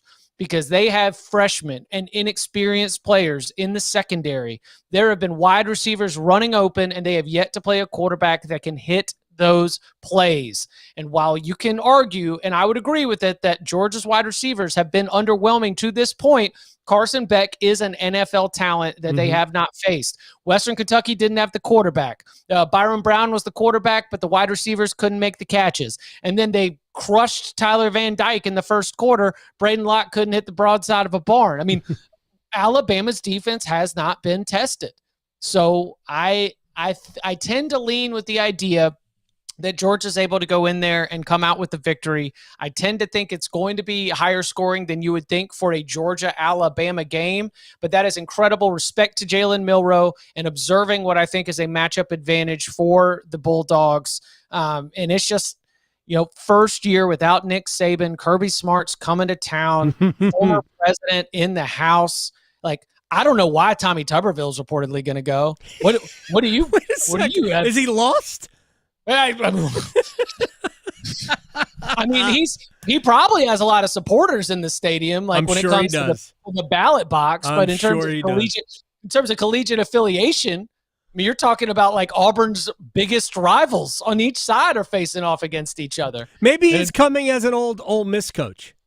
Yeah, sure. Maybe that's the deal, or as an old Cincinnati coach, Chip Patterson, or a Texas Tech coach. See you later. Go. At Chip_Patterson, CBSSports.com, and the Cover 3 podcast. Thanks, man. I'll talk to you later. Sounds good. Y'all be well. Always great. Seriously, one question about this Matthew Sluka issue at UNLV, and there are about 5 legitimately curious offshoot conversations. I know how many administrators hate the college sports landscape that we're in. I know it. We talk to people all the time who are disillusioned because college kids are making money. A lot of us have realized for a long time that this would be a problem if the sport in general had not gone through this transformation where, hey, it's making the school some money too. It is now a $1 billion industry. Like this, we're just not kidding. It went from college sports is great. It provides extracurricular activities and opportunities and education for athletes, fun for students, good jobs for coaches, all of that, to now it is like big business, to the point where, and I've said this for way too many times on this program and elsewhere, the conferences are no longer college conferences. They are money-making entities, and it is all about corporate takeover. When the SEC expands to bring in Texas and Oklahoma, when the Big Ten expands to bring in USC and UCLA, Oregon and Washington, it doesn't really matter what the impetus was. Ultimately, all of these decisions serve to destroy other competitors. And again, I'm not blaming the SEC for accepting Texas and Oklahoma. I'm not blaming them for that. But that's ultimately what it is. And it is the banking industry. It is like all of these it's all mergers and acquisitions. And it makes the world of college sports even dirtier than it used to be, because it is all about the bottom line. There's nothing at all about college sports that isn't about money. Unless we are talking about the non-revenue sports, and then we are talking about intercollegiate athletics. But unfortunately, it's under the umbrella of all of the tainted stuff. At some point, football will separate. Men's and women's basketball will go back to being the, not the moneymaker, because football is always going to be the moneymaker, and they'll always be attached to their schools. But football as a sport will separate from everything else, and we will go back to sanity within all the other sports. That is my prediction. That is also my hope. We'll break. We'll come back. We will stretch. We will place bets. It was mildly successful yesterday. Next.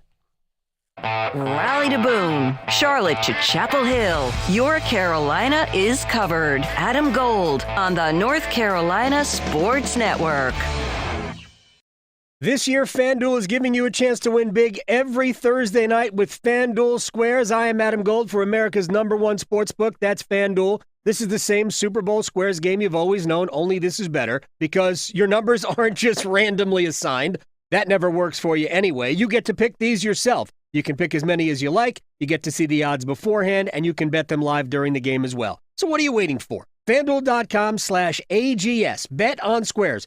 FanDuel.com/AGS. Plus, if you're new to FanDuel, you can get $200 in bonus bets guaranteed when you make your first $5 wager. 21 and over and present in North Carolina. First online real money wager only. $5 first deposit required. Bonuses issued as non-withdrawable bonus bets which expire 7 days after receipt. Restrictions apply. See terms at sportsbook.fanduel.com. Gambling problem? Call 877-718-5543 or visit morethanagame.nc.gov. At North Carolina Farm Bureau Insurance, we believe that getting to know you is the best way to protect what you love most. We have friendly agents in every county to help you prepare for the unexpected. And when life doesn't go as planned, our award-winning claims team will be with you every step of the way. Find a local agent today at ncfbins.com. North Carolina Farm Bureau Insurance. Helping you is what we do best.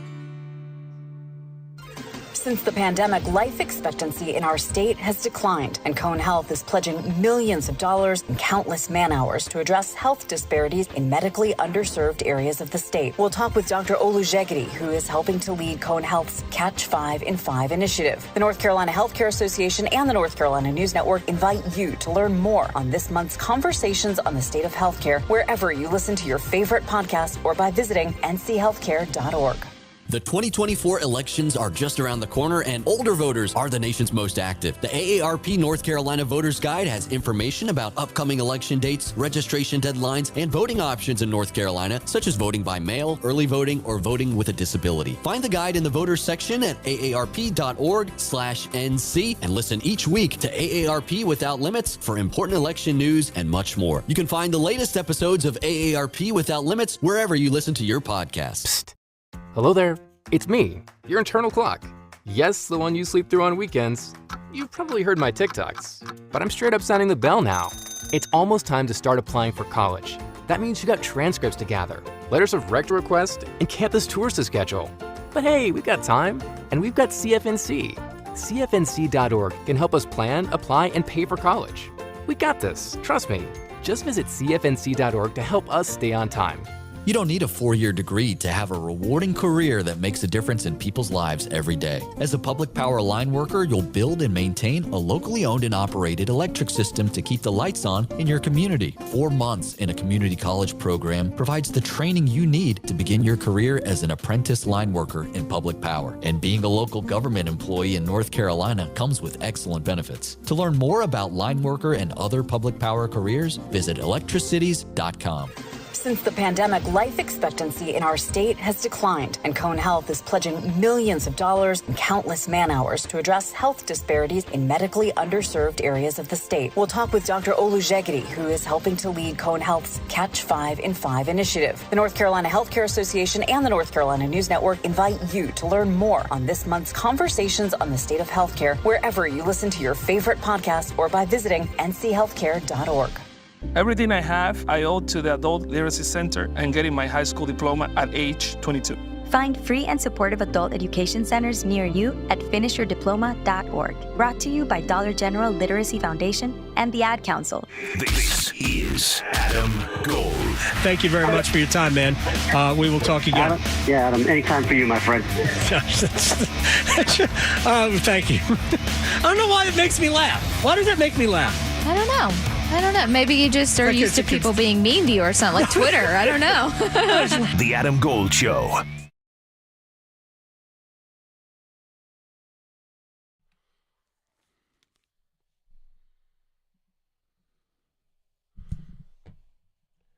It's the Adam Gold Show. I am Adam Gold. Grant Hill on the ones and twos today. Coming up at the top of the hour, we're going to talk a little baseball with Mike from New York. He's going to be in studio with us. And then we're going to talk a little bit about Hurricanes hockey with Ryan Henkel of the Hockey News at 2:15. I have some things I want to get to. We're not going to have time for it right now, but we're going to get to a lot of football, some college basketball, big picture questions right now. Graham, it's time for us to limber up. You might have time to get to it because I only have one thing that I want to share with you for seventh inning stretch, and it might be all that management allows me to talk about because I don't know if you've heard about this, and I apologize for anybody that's eating lunch right now. Especially if your lunch involves Taco Bell. Kansas State fan sets date to pay off disgusting Taco Bell bet after BYU loss. Let me paint the picture for you folks.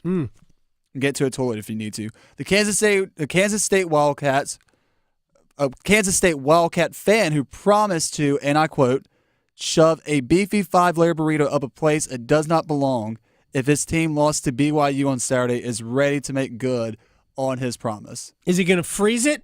Twitter, he did put it in the Twitter user. Wait a second. Is it awful that I figured out how he would do it? Should we end the segment right there? That might be all we need. Sorry. Do I even need to go on? It's up to you. Twitter user at St. Bill Snyder made also a funny username, made the bold prediction just days before the Wildcats' trip to BYU.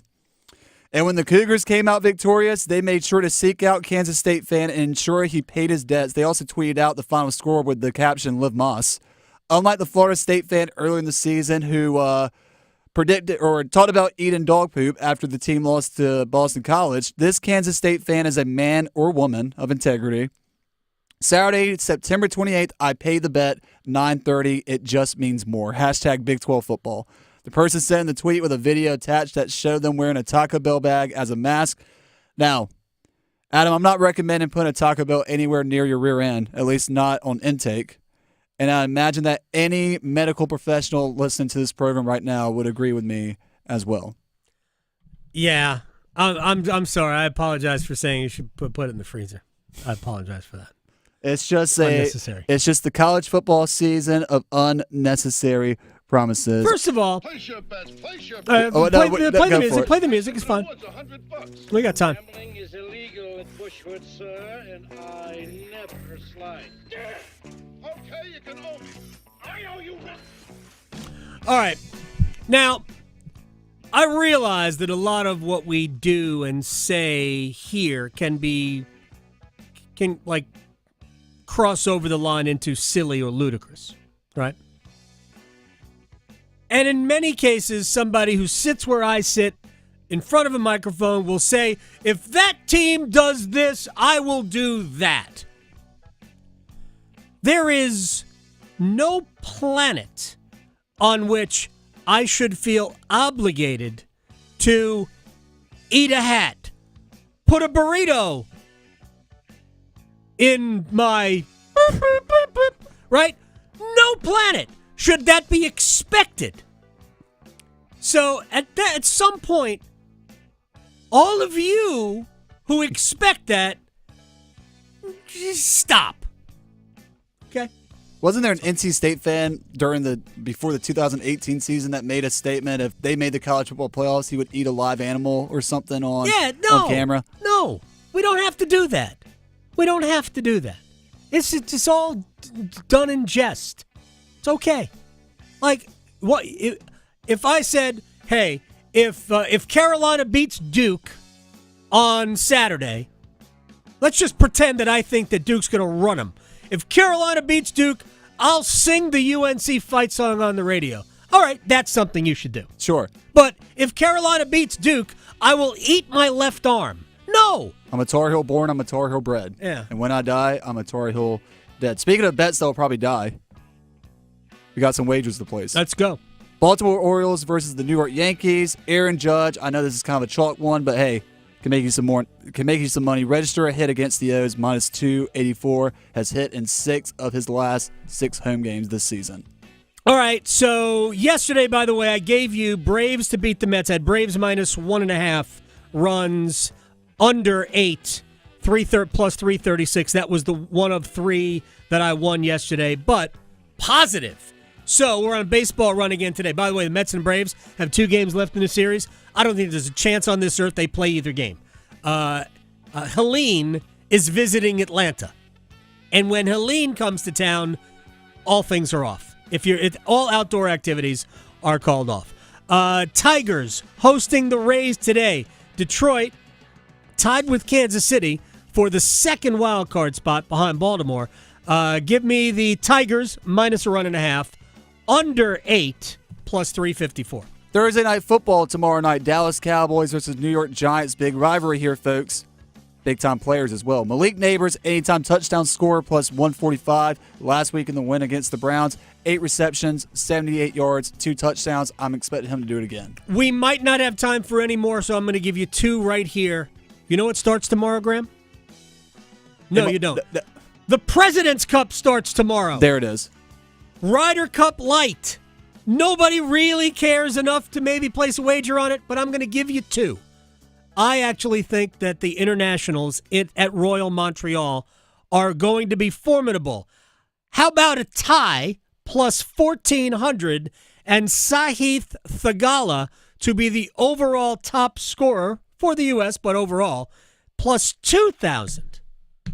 All right. Going beyond the box scores. Adam Gold on the North Carolina Sports Network.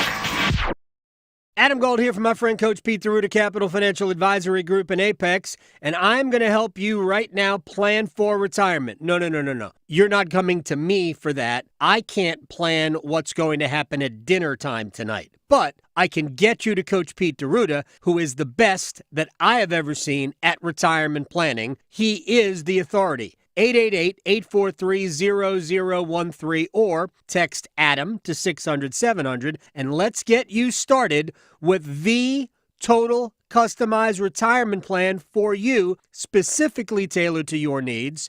And Coach Pete can do that. He does it for other people. It's worth $1,000. If you call today, you get it for free. It's worth it for free. He will help you get to retirement with everything you need to do what you want to do. He'll keep you ahead of inflation, ahead of the tax man. Coach Pete DeRuta. 888-843-0013. Call today. Lanny went to college and racked up huge debt. A little bit over $100,000.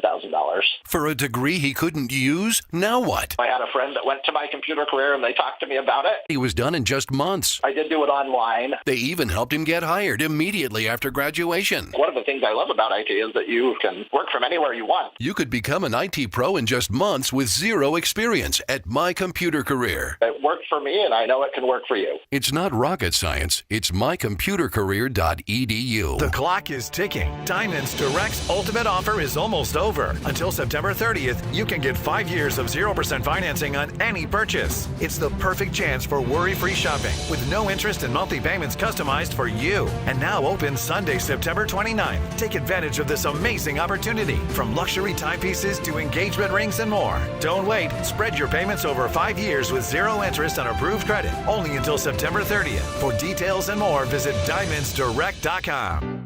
Van, I found more Walk for Hope signs. Great, Shelley, let's go. More people can join us for the Walk Run Festival with music by Liquid Pleasure, all at the Angus Barn on Sunday, October 13th. Go to walkforhope.com to sign up now. Connection, opportunity, possibility. It's what we all want. Spectrum has built a world where anything is possible, with products and services designed to work better together for a seamless connectivity experience. A connection to family and friends, a connection to education, and a connection to new opportunities. So there's no limit to how big we can dream. That's Life Unlimited. That's Spectrum.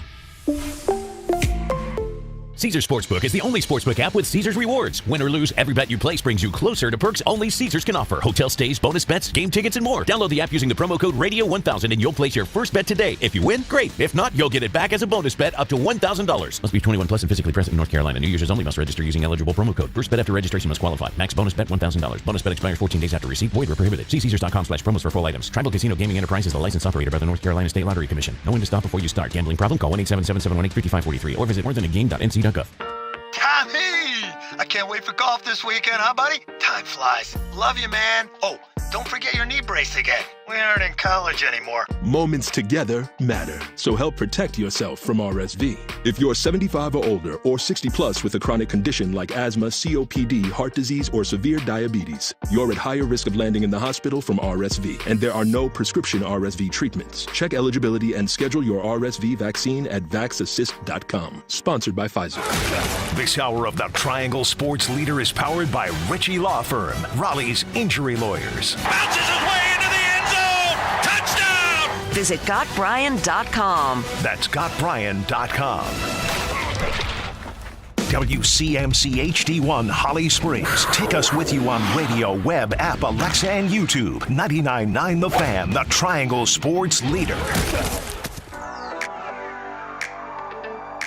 Murphy ready, a slap of the hands, and here's the snap. They rush forward, they don't get home. All day, down the middle, Dalmolin's wide open, into the secondary 30, he's gone, 10-5 touchdown. He pounded the fist a moment ago, and now he's in the end zone. From the shotgun, Murphy ready, here's the snap. Looking down the middle again, takes it up top, there's Jordan Moore, and there's a touchdown. We knew it was coming, and Jordan Moore is in the end zone for the third time this year. Duke football, big one. It's North Carolina's Super Bowl, though. Mac Brown is 5-0 against Blue Devils. We'll get to that more tomorrow and Friday as we get closer to the start of the football week. I mentioned to the audience yesterday, Graham Hill, who's on the ones and twos filling in for Victoria. I'm Adam Gold. That on Sunday, for the first time all season long, I watched 9 consecutive innings of baseball. I grew up, baseball's the only sport I ever played as a kid growing up. The Mets, in all of my years of fandom, the Mets are the only team I have never ditched. I grew up an Islanders fan, no longer an Islanders fan. I was a Knicks fan, no longer a Knicks fan. I was a Jets fan. I finally kicked that habit like 3 years ago. And they're good, and I don't really care. The Mets, I will never quit. In my blood. Mets lost to the Braves last night, but I'm okay. Mike Ewald, Mike from New York, is sitting next to me with his, I dig that sweatshirt. Thank you, yeah. New York Mets. We need a 2-shot so we can get Mike on the so but hold on. There he is. I did something for you here. Graham, do you have my music queued up? You have your own music? I got my own music queued up for you. Wow. Just because I know you don't know this song. This is Candelita. This is Jose Iglesias. Is this actually Jose Iglesias? This is it. Right. Mr. I Bleed Blue and Orange over here. This isn't on his playlist. This is my alarm every morning, waking me up. If I ever worked out again, I would have a playlist. Like Tommy Trumpets would be on my playlist. Timmy Trumpets. Timmy Trumpets. It's not Tommy? No. Does he have a brother? Maybe, but he's not playing the trumpet. It's Timmy Trumpet. Narco. I'm so out of touch. Like, if you played the Meet the Mets song, yeah, that would be great. Did you know, like, New Yorkers will understand this. I apologize to the people who are not from New York. The other day, like Friday's game, either Thursday or Friday's game was on Channel 9 in New York. Yeah. So for people who grew up, like my age, you're probably too young. I am too to young, really remember this. But I know the history. The Mets locally were on WOR TV, Channel 9, which is one of the original superstations. Yep. Like Braves TBS, WGN in Chicago, and WOR in New York. Those were on cable stations all over the country. And after games on WOR, they used to have Kiner's Corner, which was their post-game show. Win or lose, the Mets, it would either be Mets guests or visiting teams players would come in and sit with Ralph Kiner, who's in the Hall of Fame for his baseball, but was a fun Mets broadcaster back in the day. And like a post-game show, sometimes they would have 2 guests on. And all I could think of was they put the game on WOR was that, is there going to be a Connor's Corner? And can I hear that music again? Dun, dun, dun, dun, dun, dun, dun. Never mind. All right, so I was otherwise busy with hockey. Mm-hmm. I have to calm myself down. Yeah. I was doing pre and post during the game, all that other stuff for the Canes and the Lightning yesterday. And I kind of suspected that the Braves would win the game anyway. Way more important game to Atlanta for their survival than for the Mets. I've been saying for 2 weeks that I actually think Arizona will ultimately be the odd team out here, and both New York and Atlanta will go through. But what was your level of anxiety going into the game? And judging by how it was played, I think the Mets played with some anxiety. Yeah, well, obviously, the history of the organization and the history of the Mets in Atlanta, whether it's Turner Field or now Truist Park, is just not good. And so, I mean, you can go back to 1998 when they had to win 1 game for the wild card in Atlanta. Couldn't do it. Right. Go back to 2022, winning the National League by a long shot. Atlanta gets hot at the end of the year. You win 1 game in Atlanta. You clinch the NL East. You don't have to play San Diego in the wild card round and eventually get eliminated. They couldn't win 1 game. And now here you are. You control your own destiny again. Win 2 out of 3. You're in, potentially eliminating Atlanta. There are players from this team that were on that 2022 team, and I think it's creeping in their heads. You see them playing a little tight. I saw last night there was a small play, a dribbler in front of the plate. Alvarez crashed into Severino. They were just, you could tell they were not playing with that looseness that they had just 48 hours prior at home, taking on Zach Wheeler, another potential Cy Young winner like they're going to potentially face tonight if the rain holds off, and Chris Sale. But they played loose. They just felt different. Last night it felt tight. And as a fan, you asked me my anxiety. Yesterday, I was anxious, pacing the floor. This morning, my anxiety's through the roof. I'm not on full-blown panic mode, but I am close. But see, here's the thing. I had very low expectations for this season. And yes, even when the Mets got hot, and I haven't matched the records up, but they've either been the best team in baseball since the beginning of June, or they're one of the top 2 or 3 teams in baseball since the beginning of June. But even with that, I've still not been we're making the playoffs type of a. So I'm still looking at this as like found money. Yeah, all right. So I have not been in the. I have not gone lemon booty. That's fine. Shouts to my friend Bomani Jones. But you also admitted that Sunday was the first game you watched in full all season. All season. I'm watching game 150 in full on the season. So while, yes, in April I had low expectations. Oh, I had expectations. I wanted to be competitive. Right. Start the season 0-5. My expectations go down. I mean, you and I talk in the break room. We're getting rid of everyone. We're getting rid of Alonso. We're getting rid of Marte. We're getting rid of everyone except Lindor, Nimmo, and Alvarez at that point. And then they get hot, they get on a roll, my expectations creep up. Now, a week ago, you're sitting at the second wild card spot. My expectations are we're a playoff team and we can make a deep run. I have a ticket on Mets Tigers World Series. So shouts to FanDuel. You can just give me your money next time. It's quite all right. Well, it's not that much. Yeah. Right. And the odds plus 49.50. Yeah. Plus 49,500 for that ticket. Are you going to a game if it ends up being that matchup? Because you don't have to have the winner. You just need the matchup. I just need the matchup. You better go broadcast. Of course, I will absolutely go to the game. Well, and all of this, all the expectations changed when Jose Iglesias had the hit song. Yeah. When he released his latest single, better than what's her name? Never mind. So they're not going to play tonight, though. Highly, highly unlikely. The rain has already started in Atlanta. Yeah. Helene is going to preempt tonight. Well, I don't know if the rain tonight is from Helene. I think it's just a cold front moving through. Well, but it will rain. The weather forecast for Atlanta is for heavy rain now until Friday. Right. I'm just telling you. I don't think it's Helene tonight. I just think it's rain. Pre-Helene. Pre-Helene rain tonight. Helene rain tomorrow. And then Friday probably as well. So it's going to rain basically through Friday in Atlanta.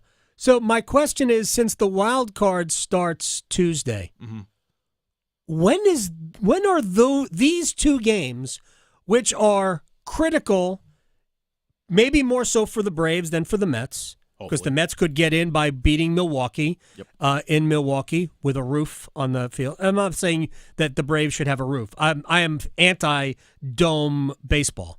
But the Mets might be able to get in regardless of whether they play these two games. Atlanta can't. So I guess they could. Right. But they couldn't clinch. There's not enough games for them to clinch without these two games. Yeah. So what is Major League Baseball's plan for two games between two contenders that likely couldn't be played until Monday? Yeah, I think this is just a gross but not surprising ineptitude by MLB to not see this forecast and pre-plan for what you're going to do today, tomorrow, because now you're sitting at the potentiality and the reality of a doubleheader on Monday, which is supposed to be a mutual off day or / one game makeup game for teams for potential seeding or getting to the playoffs. But then immediately after that game, you're either flying, if you're the Mets and you've clinched and you're flying to either Milwaukee, San Diego, who knows, maybe LA if the Padres, pull off a Padres are only two back only of the two Dodgers out. now. That's real, and they got 2 games left against each other. Yep. I mean, their momentum is a thing there. But so you're asking the Mets then at that point, potentially having already sealed their fate, clinched their spot, fly from Milwaukee back to Atlanta, play a doubleheader so that Atlanta can see if they can get in the playoffs, and then based on if they get in and where everyone finishes seeding 4 or 5 seeds in the wild card, 4, 5, 6, where you're flying to after that. How do you, as the Mets, prepare for that? How do you play those games with passion, knowing if you've already wrapped it up, you win in Milwaukee, you're done? I'm not throwing out Severino, Minai. No. I'm throwing Adam Ottavino for 9 innings because I hate him. But okay, other than that, like this way he can't get on the roster. But so then it's like you want to have integrity, but at the same point, don't ruin my chances. No, I'm not playing two baseball games. I'm not playing Lindor if he's still with hurt. a wild card game the next day. Yeah, knowing that you're going to have to get on a plane because your wild card game isn't going to be at Atlanta. Right. You're going West Coast, cross country. Yeah. So or back to Milwaukee. Or back to Milwaukee. You might just stay in Milwaukee. Right. You might send. The rosters expand to 40. They might just send their 40-man roster, right? Just send the players. These are the players we're not using. All the other guys, you're going to Atlanta to play too. No Lindor last night. So I know he did come out he was on the on-deck circle to pinch hit. Right. So they're being cautious, and I'm okay with that. Same. Acuna has done a great job filling in. Yes, although he had a little bit of an issue with the ball last night. He was nervous. His whole family was there. Exactly. He was nervous. It's the only Acuna playing last night, and that's all right. That's Mike Ewald, Mike the New Yorker. What is it? New York Mets fan. Unfortunately, what are you doing, Graham? Graham, what is that? What are you doing? Wait, well, how'd that get up there? Wait. By the way, real quick, do you hate the Braves or do you hate another? Because I've never ever hated the Braves. It's been frustration for me, but I've never hated the Braves. Mostly just Braves fans. Is there a baseball team, a National League team you hate? Because when I was getting into my severe fandom, diehard fandom, unfortunately, I was 2007, 2008, the Phillies. Okay. The collapses in 2007, the pennant race in 2008. Oh, those were bad. Those hurt me. So Atlanta, while I don't like them, I really don't like Philly. Yeah, to me, it's the Cardinals. Yeah, you go back old school. Yeah, I really hate the Cardinals. Yeah. Well, they're a non-factor this year, so. Yeah, isn't that good? Yeah. That's great. That's Mike from New York. It's not unfortunately. All right, we'll keep tabs on it. We'll talk again. When we come back, Canes Talk. Ryan Henkel, Hockey News, joins us next. Serving it up hot and fresh every day. Adam Gold on the North Carolina Sports Network. Listen every afternoon for The Drive with Tim Donnelly. Everyone's excited about Andy Dalton winning his first start, turning around the Panthers, and I get it. But it's not just Andy. Give credit to Robert Hunt downfield blocking, Adam Thielen making the best catch I've seen a Panther make in a long time, Chuba Hubbard running through tackles. Yes, Andy Dalton was the difference, but it was everybody that stepped up in that game. The Drive with Tim Donnelly, 3 to 6 on 99.9 The Fan.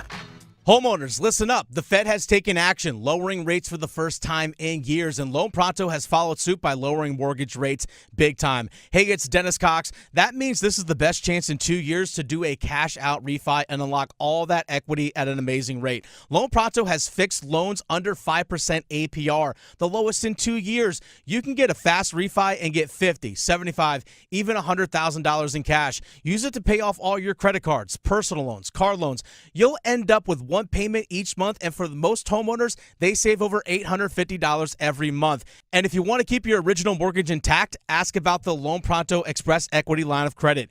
If you act now, you can even skip your next 2 house payments. Call now. Get your rate quote in minutes with no hard credit pull and no upfront fees like those other guys. Call 919-381-1760 or loanpronto.com. 919-381-1760, loanpronto.com. Equal housing lender, NMLS 1661781 on approved credit, NMLSconsumeraccess.org. It's bow time. It's not just football season. It's tailgate season, and that includes every kind of football, whether it's got goalkeepers or goalposts. The kick is good! Because it doesn't matter where or how you tailgate. When you've got crispy chicken and fluffy buttermilk biscuits from Bojangles, your tailgate is better than great. It's legendary. Head to Bojangles and order your tailgate box with boldly seasoned chicken, fixins, biscuits, and legendary iced tea today. It's bow time. Planning a tailgate? Then it's bow time. Bojangles has everything you need for the perfect tailgate, no matter how many fans you're trying to feed. There's the original tailgate, the super tailgate, and for a really big crowd, the jumbo tailgate special. And if you like your chicken off the bone, choose the Supreme's tailgate special that includes 12 perfectly seasoned tenderloin fillets. So grab the tickets, get that Bojangles tailgate special, and go. It's bow time. Everywhere you look, things are getting more expensive.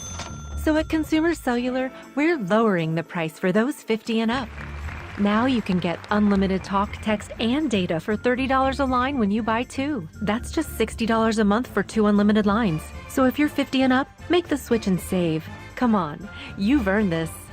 Call 1-888-FREEDOM or visit consumercellular.com today. Requires 2 lines of service, age validation, and credit approval. Subject to system and area limits, taxes, and other fees apply. Global Golf, Carolina's home to the largest selection of pre-owned golf gear, is having a 2-day sidewalk sale this Friday and Saturday only. Get huge deals like drivers starting at $50, golf bags starting at $40, and golf shirts starting at $15. Get these special deals and more only at the Global Golf Retail Store, located on 7320 ACC Boulevard, North Raleigh. Open Monday through Saturday, 10 to 6. Global Golf, home of the best deals in golf.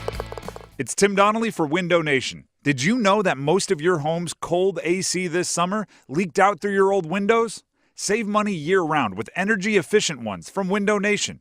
Right now, buy 2 windows and get 2 free. Plus, pay nothing for 24 months. Love your windows like Albert, who says great value, great product, and great customer service. Hurry, sale ends September 30th, so schedule a fast in-home estimate right now at 866-90-NATION or at windownation.com.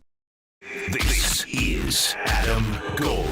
Frankly, I'm not sure that there is a sport that we could theoretically even put in the Olympics that isn't. I said bowling. Yeah, maybe.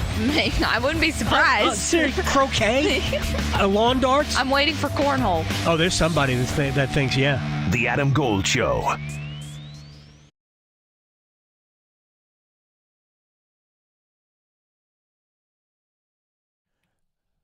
It's the Adam Gold Show. I am Adam Gold. Graham Hill sitting in for Victoria. She will be back tomorrow. Graham will be somewhere around here. He does the 9 to 10 show with Paul Ihander on the radio here in Raleigh. It's called Next Up. I was a guest on that show today. I enjoyed that very much, so thank you very much for allowing me to barge in. We talked Hurricanes hockey. I think that's a wonderful thing we should talk about right now. Ryan Henkel, Hockey News, joins me here on the Adam Gold Show. All right, first preseason game. I'm expecting that you, like I, watched it on our laptops, straining to see who was on the ice, piped in off the Tampa Bay Jumbotron. So thoughts on what we saw last night, sir. Thank you. It definitely looked like the first preseason game of the season, I'll tell you that. It definitely started slow for the Hurricanes. They got better as it went on. I'll give them credit. Yeah. The game did get better. It got more interesting as the game went on. They kind of tilted the ice there in the third. But, as you were saying, just kind of watching on my laptop, and, it's reminiscent of Hurricanes hockey. Not quite Hurricanes hockey, but it's close. It's getting there. Yeah, and I said this yesterday. I thought the first period Carolina was clearly second best. I thought they got better in the second period. I still think Tampa was the better team. And Carolina had, I think, 9 shots on goal through 2 periods. So that is certainly not Carolina Hurricanes hockey. But it completely flipped in the third. Carolina had all of the good scoring chances. Finally, it took them, which I guess is very much par for the Carolina Hurricanes course, that it took them until very late on when Alexei Himosalmi's drive from the point kind of snuck through traffic, might have been deflected on the way through. I assume it was deflected on the way through. And then Carolina holds on for a 2-1 win. But, yeah, they finally did kind of tilt the game in their favor. Who are the players that jumped out to you? And then we'll go through some of the issues that I was interested in even heading into last night. I mean, obviously, Pyotr Kochetkov was, good in the contest, only 22, stopped 22-23. I mean, it's what you want to see from your goaltender, making saves, doing the right things, even with the team in front of him wasn't playing as well. So that was a good sign. I really liked what I saw from Ronan Seeley. I mean, young kid, played in a little bit in the ECHL and the AHL last year. I mean, 7th-round draft pick, but he's been developing well. He's been proving to be, a really reliable player. I liked what I saw from him, a lot of key blocks, a lot of good moments. I thought, Jack Drury was good. I thought Brind'Amour looked like he had some good jump to him. Kind of guys that you expected to kind of have a little more kind of impact with that on the kind of in that preseason game. But, I thought there was a lot of guys that were just fine. I don't think too many guys jumped off the page. But I thought overall, those were two that really stood out to me was Kochetkov and Seeley. Yeah, I was actually, because there was a delay in the video from the Tampa, from Amalie Arena for their Jumbotron, and the radio call with Mike and Tripp, I was mostly listening to the Tampa broadcast of that. Phil Esposito, hockey legend, called Jack Drury the best player on the ice in the game. I thought Jack was good. I also think that Jesperi Kotkaniemi, and we can make an argument, and Ryan Henkel from the Hockey News is joining us here on the Adam Gold Show, at Ryan Henkel on Twitter. We can make an argument that while I don't think it would be impacted at the beginning of the season, Kotkaniemi and Drury are kind of battling for the same real estate in terms of who's going to center that line with Martin Necas and today, as you tweeted at practice, Andrei Svechnikov, which I think would be to me, I would like to see that line regardless of who that center is. But I think Kotkaniemi helped himself a lot. But I thought his 200-foot game was pretty good.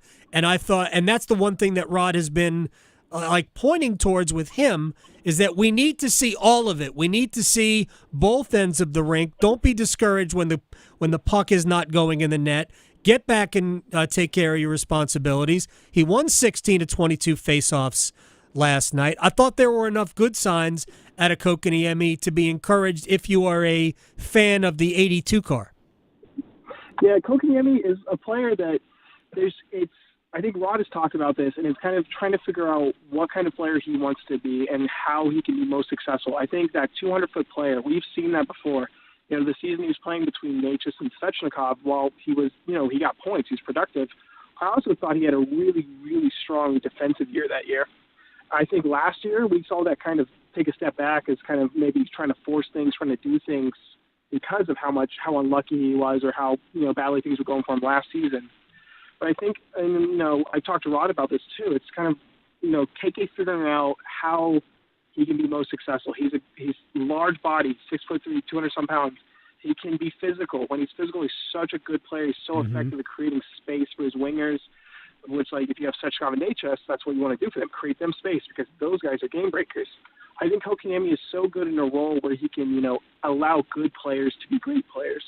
I think he needs to kind of potentially find that role for himself and accept that, play that, because I think that's when he is, like you said, a 200-foot player creating for everyone else around him. I think that's when he is at his best.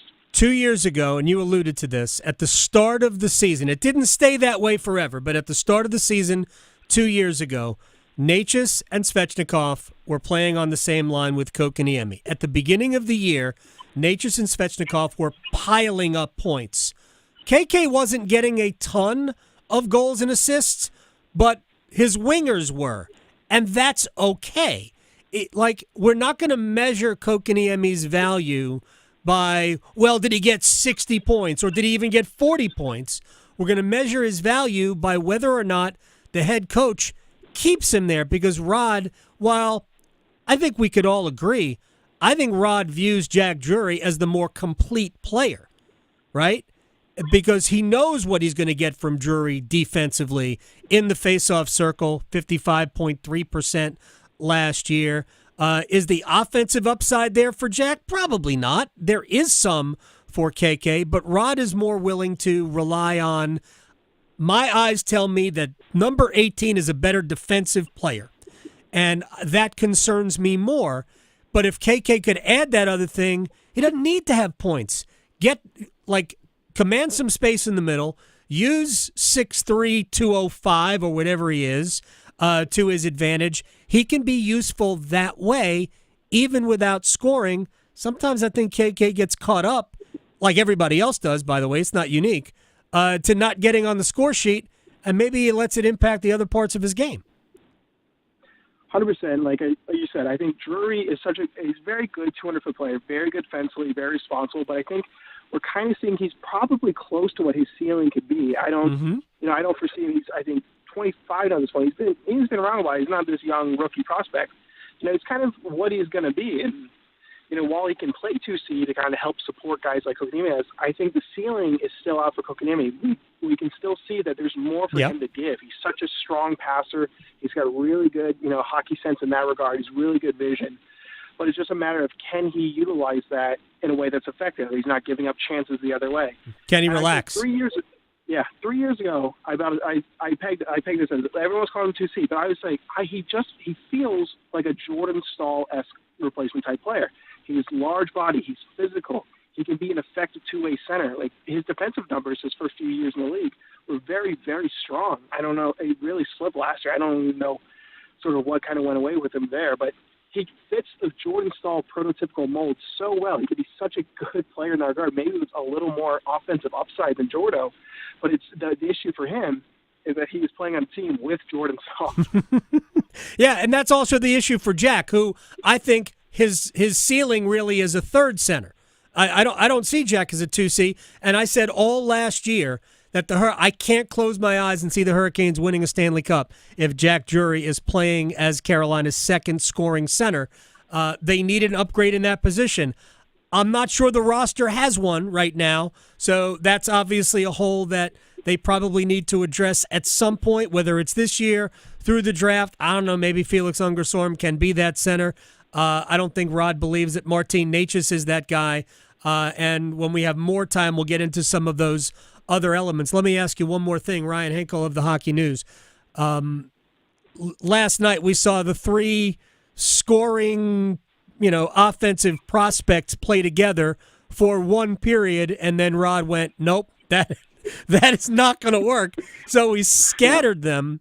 I thought from the start of the second period on, among those three, Bradley Nadeau, Felix Ungersorm, and Jackson Blake, I thought Blake was the best of the three. I thought Blake was one of their better players, certainly in the third period, but I also think in the second period that he had some pretty good moments.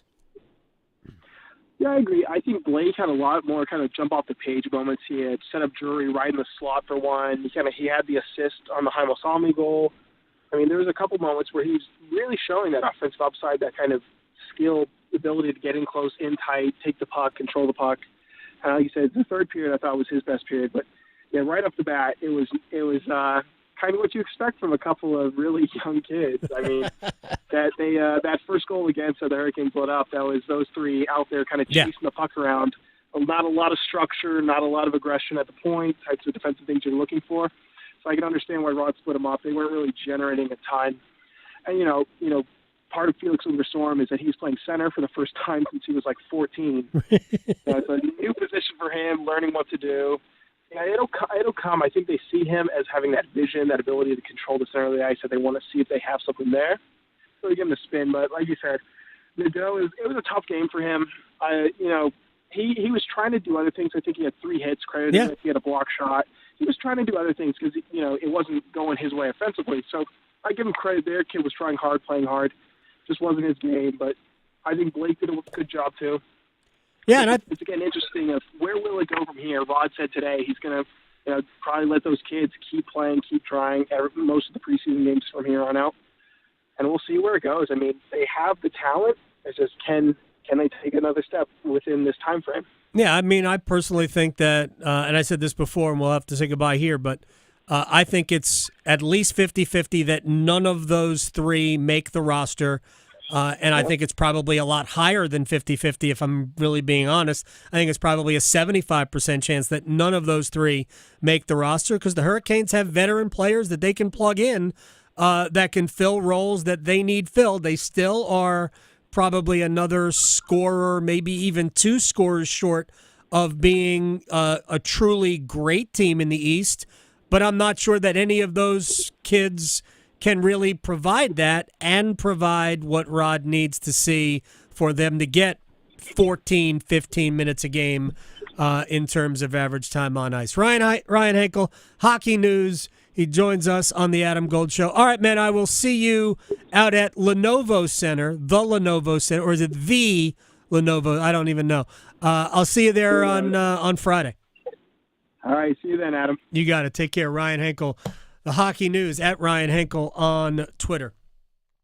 We love prospects. They're the future, and the Hurricanes have a bunch of really good ones. Ryan brought up Ronan Seeley, one of the defensemen, who was a 7th-round pick a few years ago. Yeah, he played well. Charles Alexis Legault, one of the other kids from Quinnipiac, big physical kid. He played pretty well last night.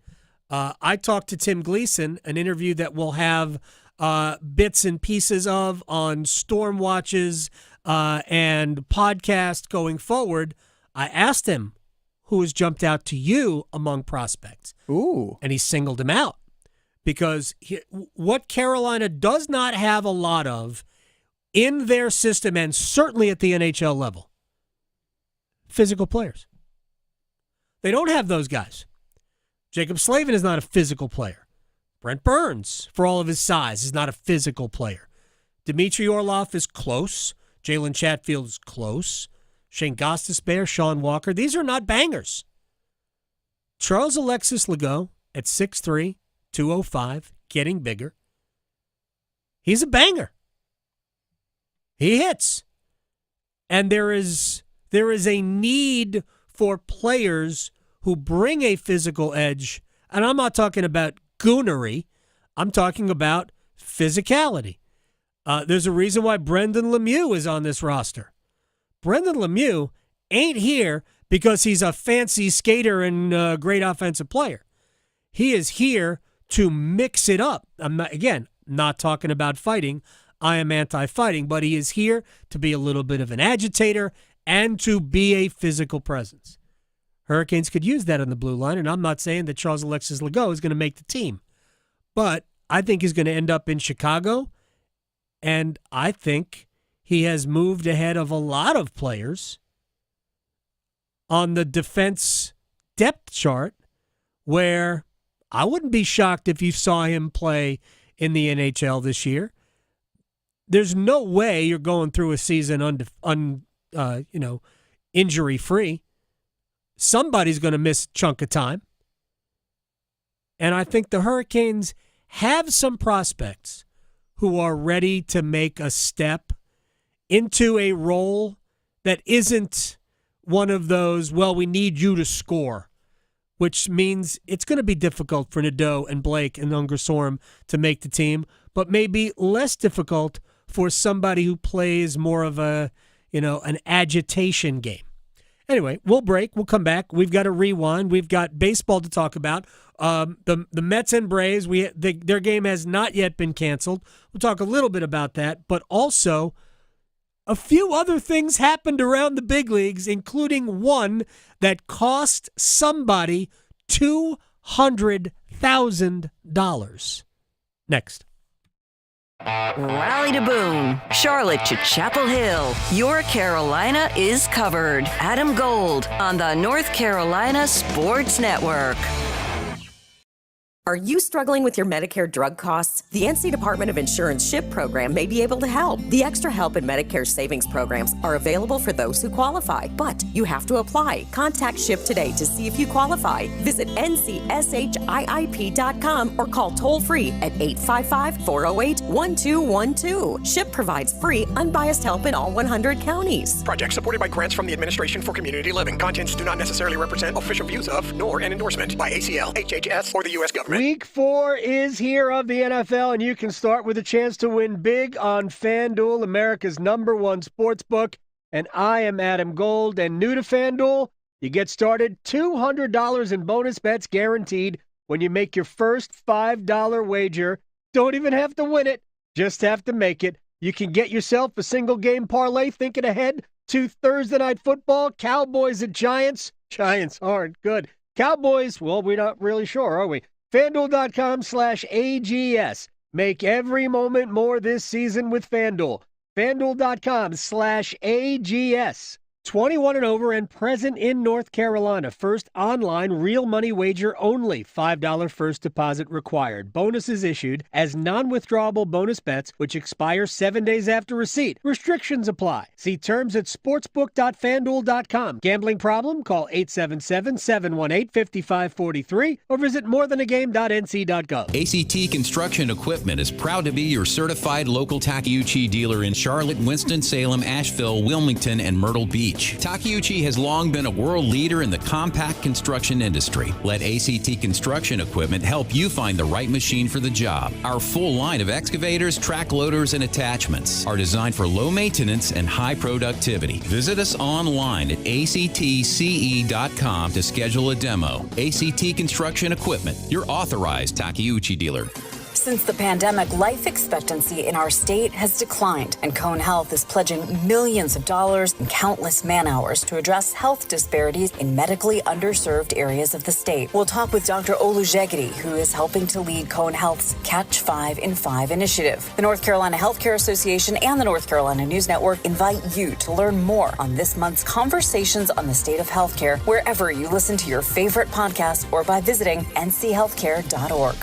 The 2024 elections are just around the corner, and older voters are the nation's most active. The AARP North Carolina Voters Guide has information about upcoming election dates, registration deadlines, and voting options in North Carolina, such as voting by mail, early voting, or voting with a disability. Find the guide in the voters section at aarp.org/NC and listen each week to AARP Without Limits for important election news and much more. You can find the latest episodes of AARP Without Limits wherever you listen to your podcast. Psst. Hello there. It's me, your internal clock. Yes, the one you sleep through on weekends. You've probably heard my TikToks, but I'm straight up sounding the bell now. It's almost time to start applying for college. That means you got transcripts to gather, letters of rector request, and campus tours to schedule. But hey, we've got time, and we've got CFNC. CFNC.org can help us plan, apply, and pay for college. We got this, trust me. Just visit CFNC.org to help us stay on time. Since the pandemic, life expectancy in our state has declined, and Cone Health is pledging millions of dollars and countless man-hours to address health disparities in medically underserved areas of the state. We'll talk with Dr. Olujegede, who is helping to lead Cone Health's Catch 5 in 5 initiative. The North Carolina Healthcare Association and the North Carolina News Network invite you to learn more on this month's Conversations on the State of Healthcare, wherever you listen to your favorite podcast or by visiting nchealthcare.org. This is Adam Gold. We had lightning hit a pretty large tree. Oh, yeah. About 150 yards from the house. It'll be my sign to go win the lottery. But you know what? I'm sorry, I can't. I have rules. If it's not over $1 billion, I'm not playing. Yeah, still just millions. The Adam Gold Show.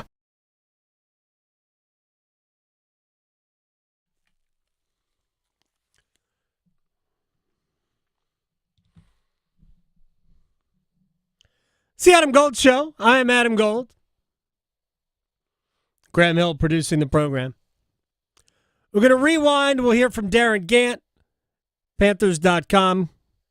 Talk about Bryce Young and the dynamic in the locker room and all of that. Chip Patterson will also go back and revisit some of the stuff we talked with Chip regarding, including the quarterback, Matthew Sluka, who left UNLV and is preserving his, a redshirt year, his 5th season in college sports. He spent 4 years at Holy Cross and had started the year at UNLV. He claims there was an agreement, a verbal agreement in place, and that the deal was reneged upon. So he has decided to shut down his season and go elsewhere. Which stinks because UNLV was off to a 3-0 start. They were. And they were looking. They still are, by the way. They haven't lost any of those games. They haven't lost yet, but they were starting to look like one of the more prestigious college football programs of this season. I had them as the group of 5 entrant into the college football playoff, and who knows? Maybe they still will be. A couple of baseball things, and by the way, we still don't know what the status is. Mets, Braves in Atlanta today, and I know this. I know the weather report for the tonight's game is dreadful.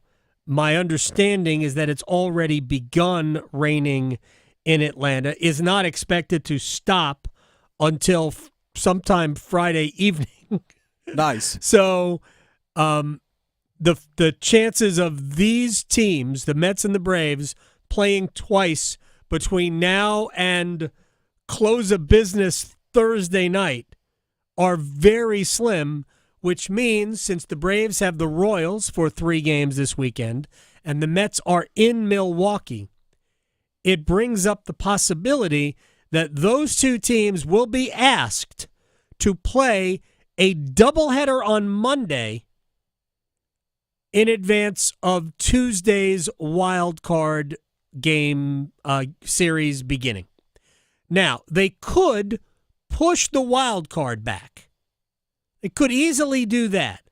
But then, and I've said this before, I think you put the teams that earned spots, the first and second seeds in each league, the teams that earned that bye, if you will, you put them at a disadvantage because not playing baseball for what could end up being a full week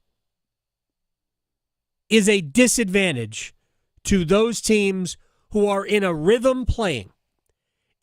Baseball is a rhythm game. No matter the position, no matter the discipline of baseball, it is a rhythm game, and as soon as you stop, that's why we see routinely the All-Star break matters. Yeah.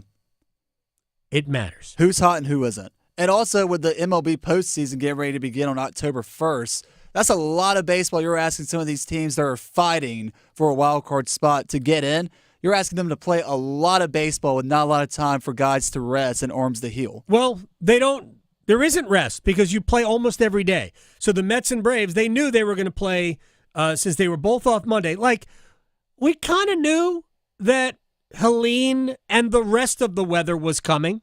It's like, this isn't a surprise to the people in Atlanta. We have the weather forecast for a reason. So they kind of knew that this was a possibility. Monday was an off day for both New York and the Braves. If Major League Baseball was willing to do it, and granted there are hoops to jump through to do it, you need permission from the Players Association, not to mention both teams to agree to it. They could have moved the Thursday game of this series. They could have moved that and played it Monday. Again, you need permission from a lot of parties to do that. Not to mention you have people with tickets for Thursday that would have been inconvenienced greatly.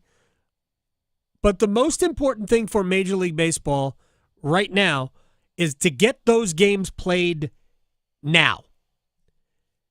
Mets and Braves on Thursday could have been played Monday, and then you're not upsetting the people who had tickets for Tuesday or Wednesday, although the Wednesday people might not see a game.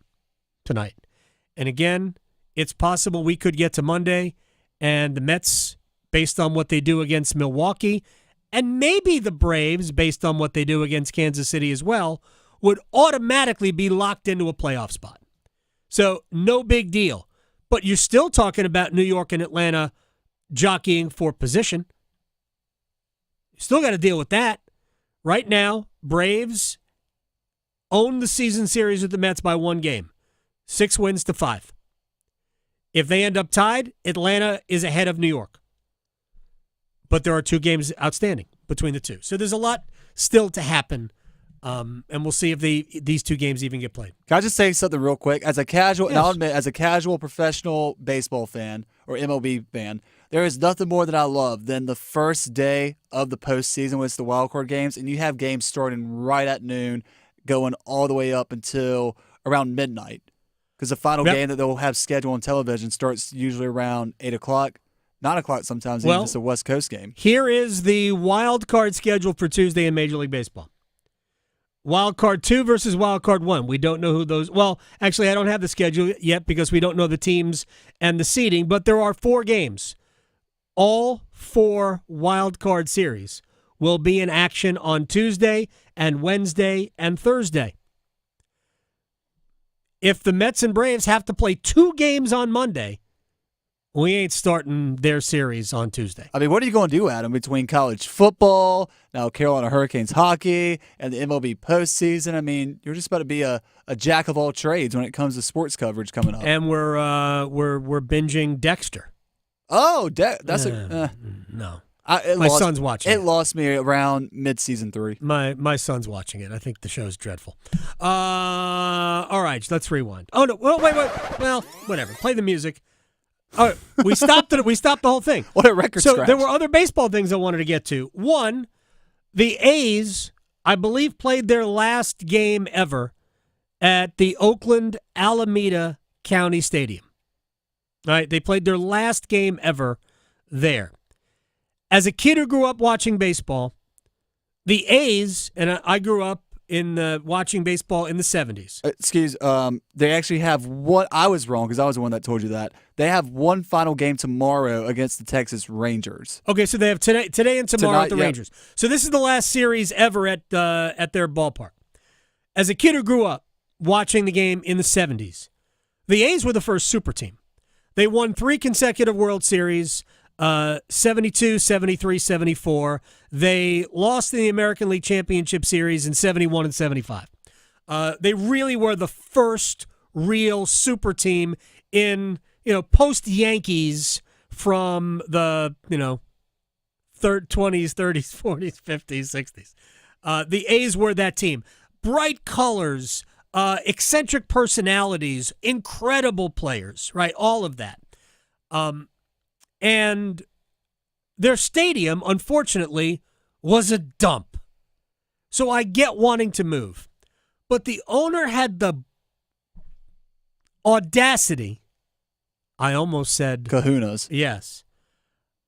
The owner had the audacity to release an open letter to A's fans saying, I didn't want this to happen. Yes, you did.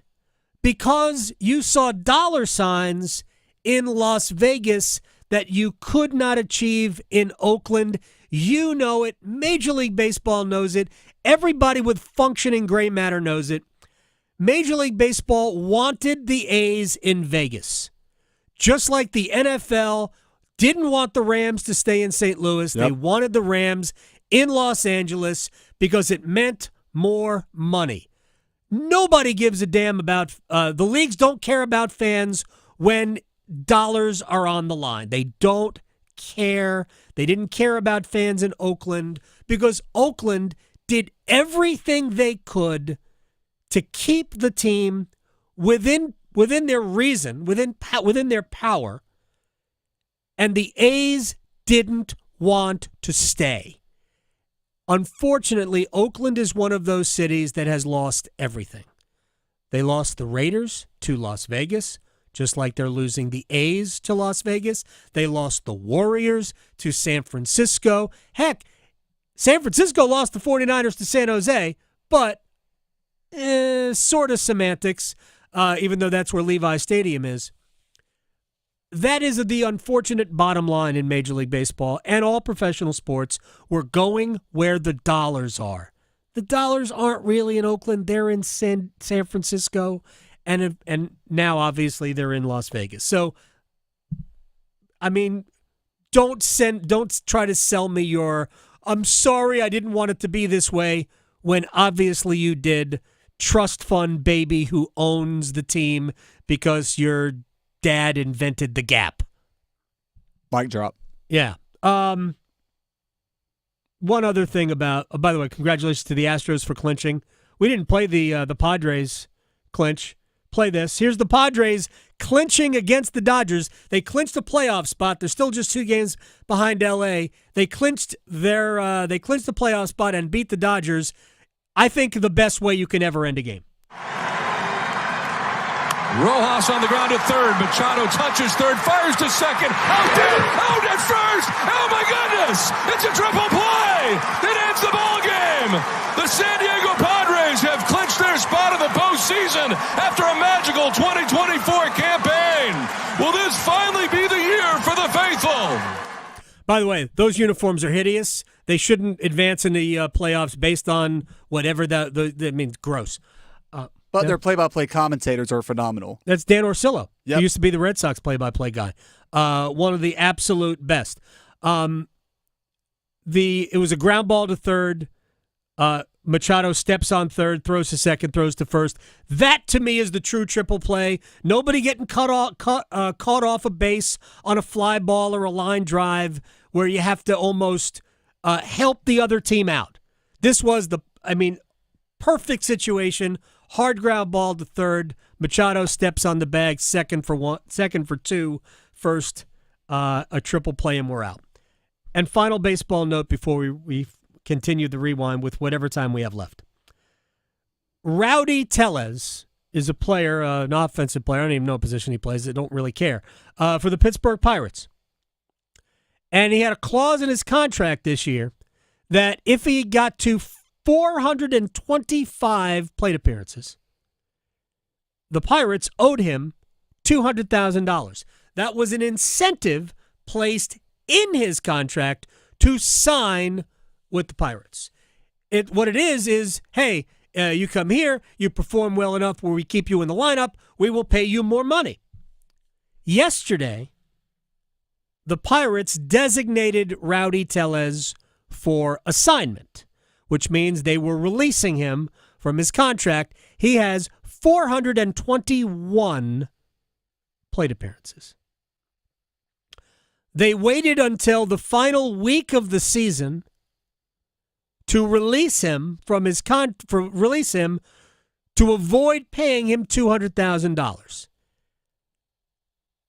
That is about as low as you can get, but it is very piratesy.